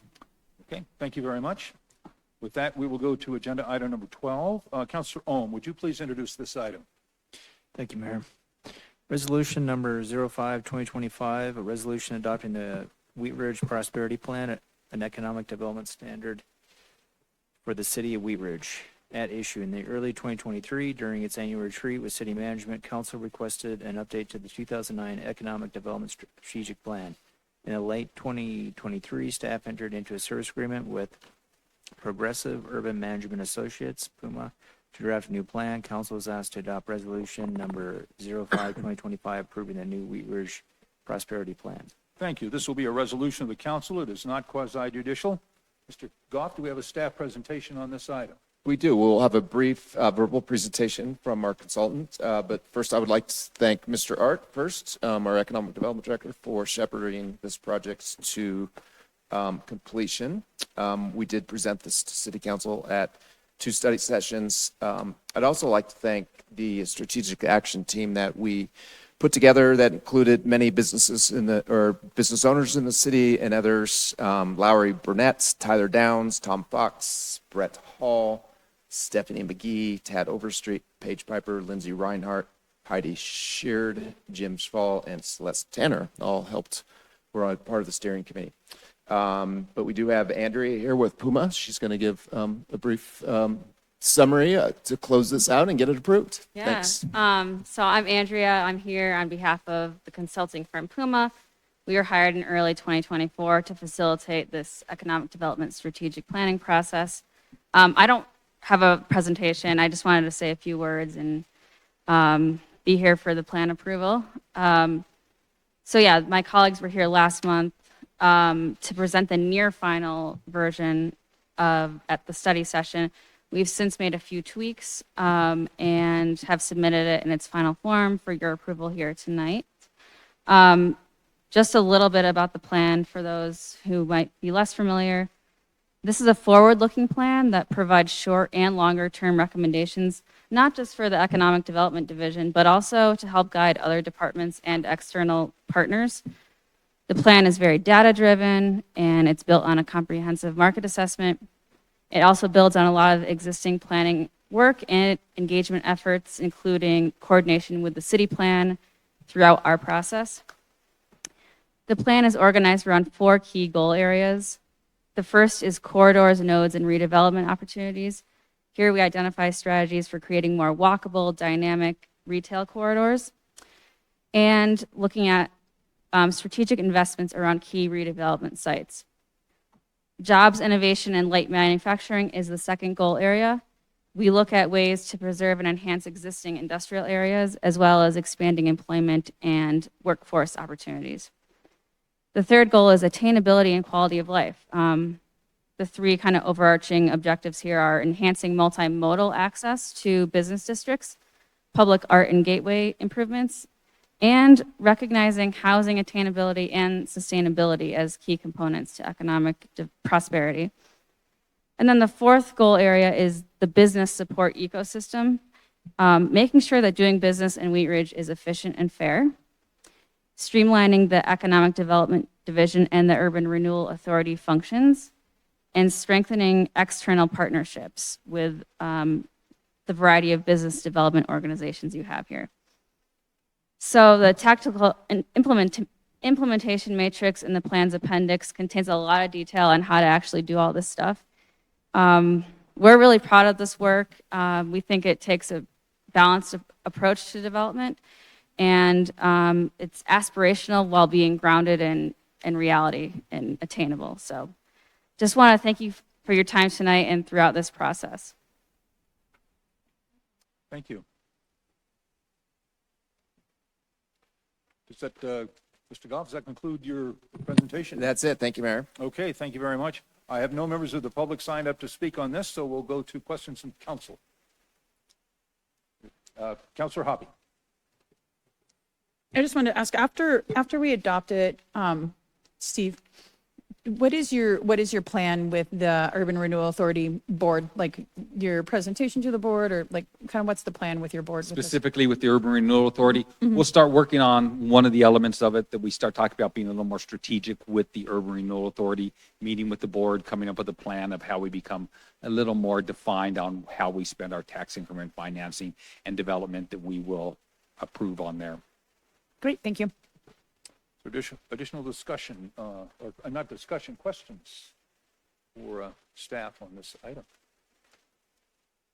Hearing none, may I have a motion on this item? Councilor Ohm. Yes, Mayor. I move to recommend resolution number 05-2025, adopting the Wheat Ridge Prosperity Plan and Economic Development Strategy for the city of Wheat Ridge. Second. We have a motion and a second by Councilor Stites. Now, do we have any discussion on the motion? Councilor, let's see, Larson first, and Councilor Hoppe. Thank you, Mayor. And I totally support the work you guys have put into this thing. It's thorough beyond belief. The amount of detail here. I would recommend that this could be put in a time capsule and would be as representative of what it is to live in Wheat Ridge and work in Wheat Ridge in the year 2024. It's a tremendous encapsulation of everything going on here. And I'm very interested to see how these recommendations are brought into our policies and things that happen down the road. Obviously, we won't know until those things happen, but I am, again, very much looking forward to some of the recommendations in here actually, become living, breathing things that happen. Thank you. Councilor Hoppe. Thank you, Mr. Mayor. As a member of the Urban Renewal Authority Board, I'm excited to have this new plan and kind of some new vision for how we go down the road. I do just want to bring up again, I brought it up last time, there are a few low-hanging fruits that are policy-oriented that that council can take action on, like our business zones and things like that. And so I'll probably be speaking to that a little bit more in our open session during the retreat. Thank you.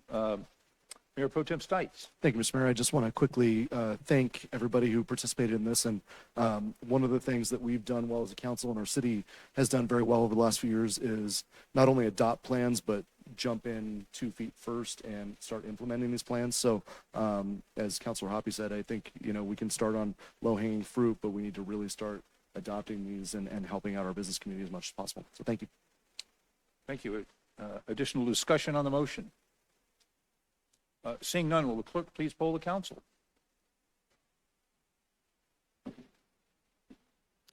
All ayes, no nays. The motion carries. Thank you. That concludes the business item portion of our meeting. We will now go to city managers matters. Mr. Gall. Thank you, Mr. Mayor. I just want to thank Mr. DiTullio for coming in and recognizing staff for the cleanup they did. I just want to clarify a little bit, though. The Public Works Department did most of the work. I want to make sure they get the recognition they deserve. And Maria noted that it took about 2.5 hours. It was a mess. If you didn't see it, it's disappointing. Somebody will do that. So actually, I hope we find them. So if anybody out there that knows, has any idea who did this, please let us know. I did send an email out to council last Friday, I believe, with the homework assignment for our retreat. So I believe we asked you to have that done by the 22nd. Does that sound right, Allie? Yep. Ish. So if you have any questions about that, please reach out to Allie or myself. And we're almost getting pretty close to being ready for the retreat. We'll have an agenda we'll send out here in the next couple of days so that you have an idea what the agenda is. Thank you very much. I believe Mr. Dahl has something. Okay. City attorneys matters. Mr. Dahl. I do have one short item or request. As the council knows, the charter amendment that went to the ballot was successful, both on the height and density issues, but also on just cleanup of the charter throughout. And one of the aspects of that cleanup was to render it gender neutral, which I think we were really successful in doing and finding ways that we thought would be awkward and difficult, but instead, actually, I thought made the charter easier to understand in a lot of places. That got me thinking about our code, and that's a larger task because it's a bigger book.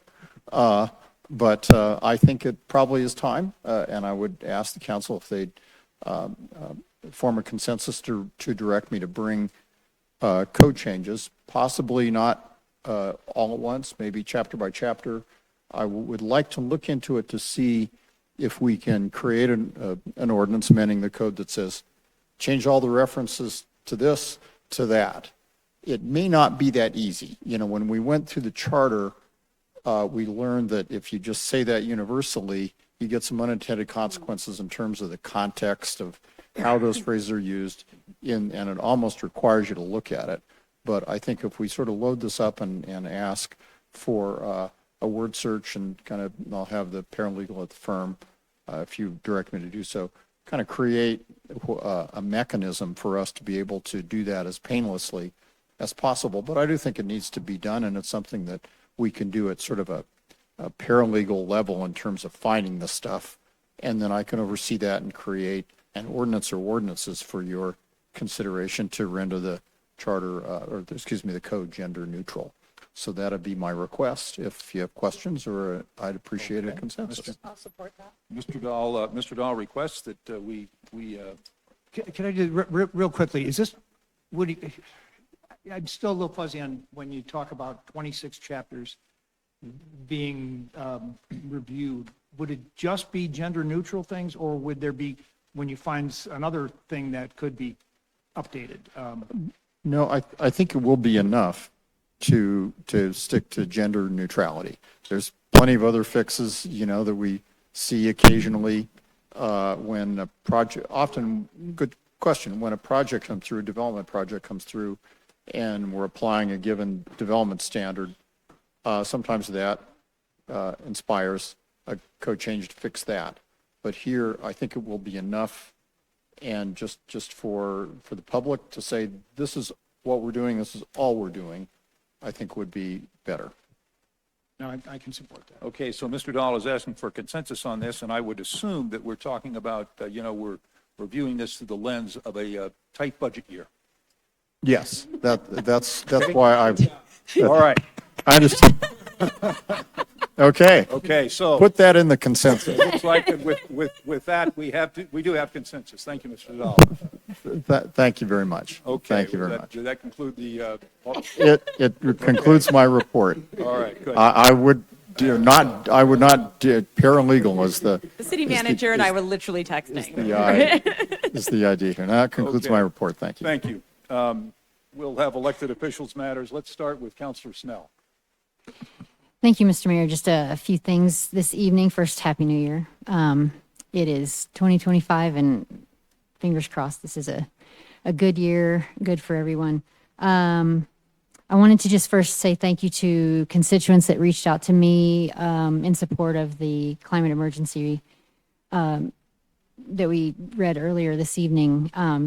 Anytime anyone reaches out, I'm always grateful. It's very nice to have that feedback and just make sure that folks are heard, and also the folks that took time to provide feedback on Wheat Ridge Speaks. So thank you for that.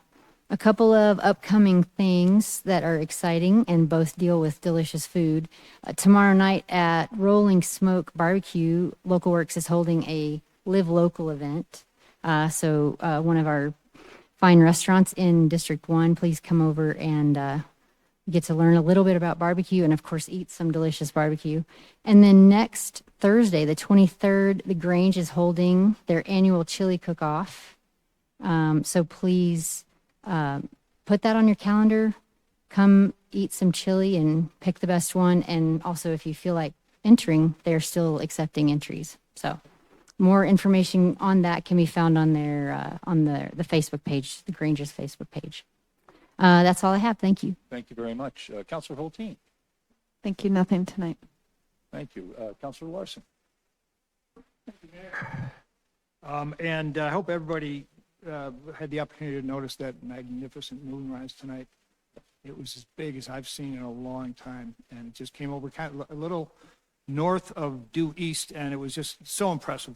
But with the tragic fires going on the West Coast, and most of us that have family that live in California are obviously very concerned. But it raises the issue of if you have to pick up and leave your home quickly, what would you do? And the recommendation is that you put together a go bag, something that is available and everybody knows where it is. Typically, this bag would contain water, non-perishable food, a first aid kit, flashlight with extra batteries, important documents like IDs and insurance papers, a battery-powered radio, personal medications, hygiene items, a blanket, a change of clothes, and a bit of optimism. Thank you. Counselor Dozeman. Nothing tonight. Thank you. Thank you. Counselor Weaver. I just want to remind everybody, it started the best 16 days in January. Come on down to the stock show. I'm there every day, except when it starts to get cold, which is going to happen this weekend. So come before that. Saturday, I think it's still going to be nice. So nothing else. Thank you. All I can say is woo-hoo. Okay. Counselor Ohm. Okay. Thank you. Counselor Hoppy. Nothing tonight. Thank you. Mayor Pro Tem Stites. Just a couple of thank yous. I also wanted to thank the staff for getting out and taking care of this mess that Treasurer DiTullio talked about tonight. They were out there quickly to handle that, so that was a big win for the staff and for Wheat Ridge today, I think. Unfortunately, that happened.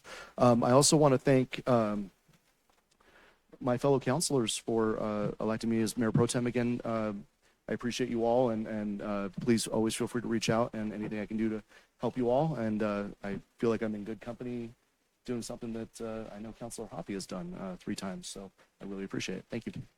Thank you. I want to thank everybody that joined us tonight, and I want to actually say a special thank you to my councilors. This is my last year as mayor, and I think you guys have been the best council in the state of Colorado. So I want to thank you. We were able to talk together and to agree amicably, and I think that's a credit to all of you, and I want to thank you very much. I hope everyone in our sound within our sound and listening area had a great 2024 and looking forward to even a better 2025. So very optimistic about what we do in our city, and we really try to do our best, and we hope that all of our citizens join us in doing that. So we will not be here next week because next week is a Martin Luther King holiday, but we will be here the following week, and we have several public hearings. So I think you'll be doing well if you can tune in on a Monday evening and watch us, or even better still, come down to City Council chambers. We'd love to have you.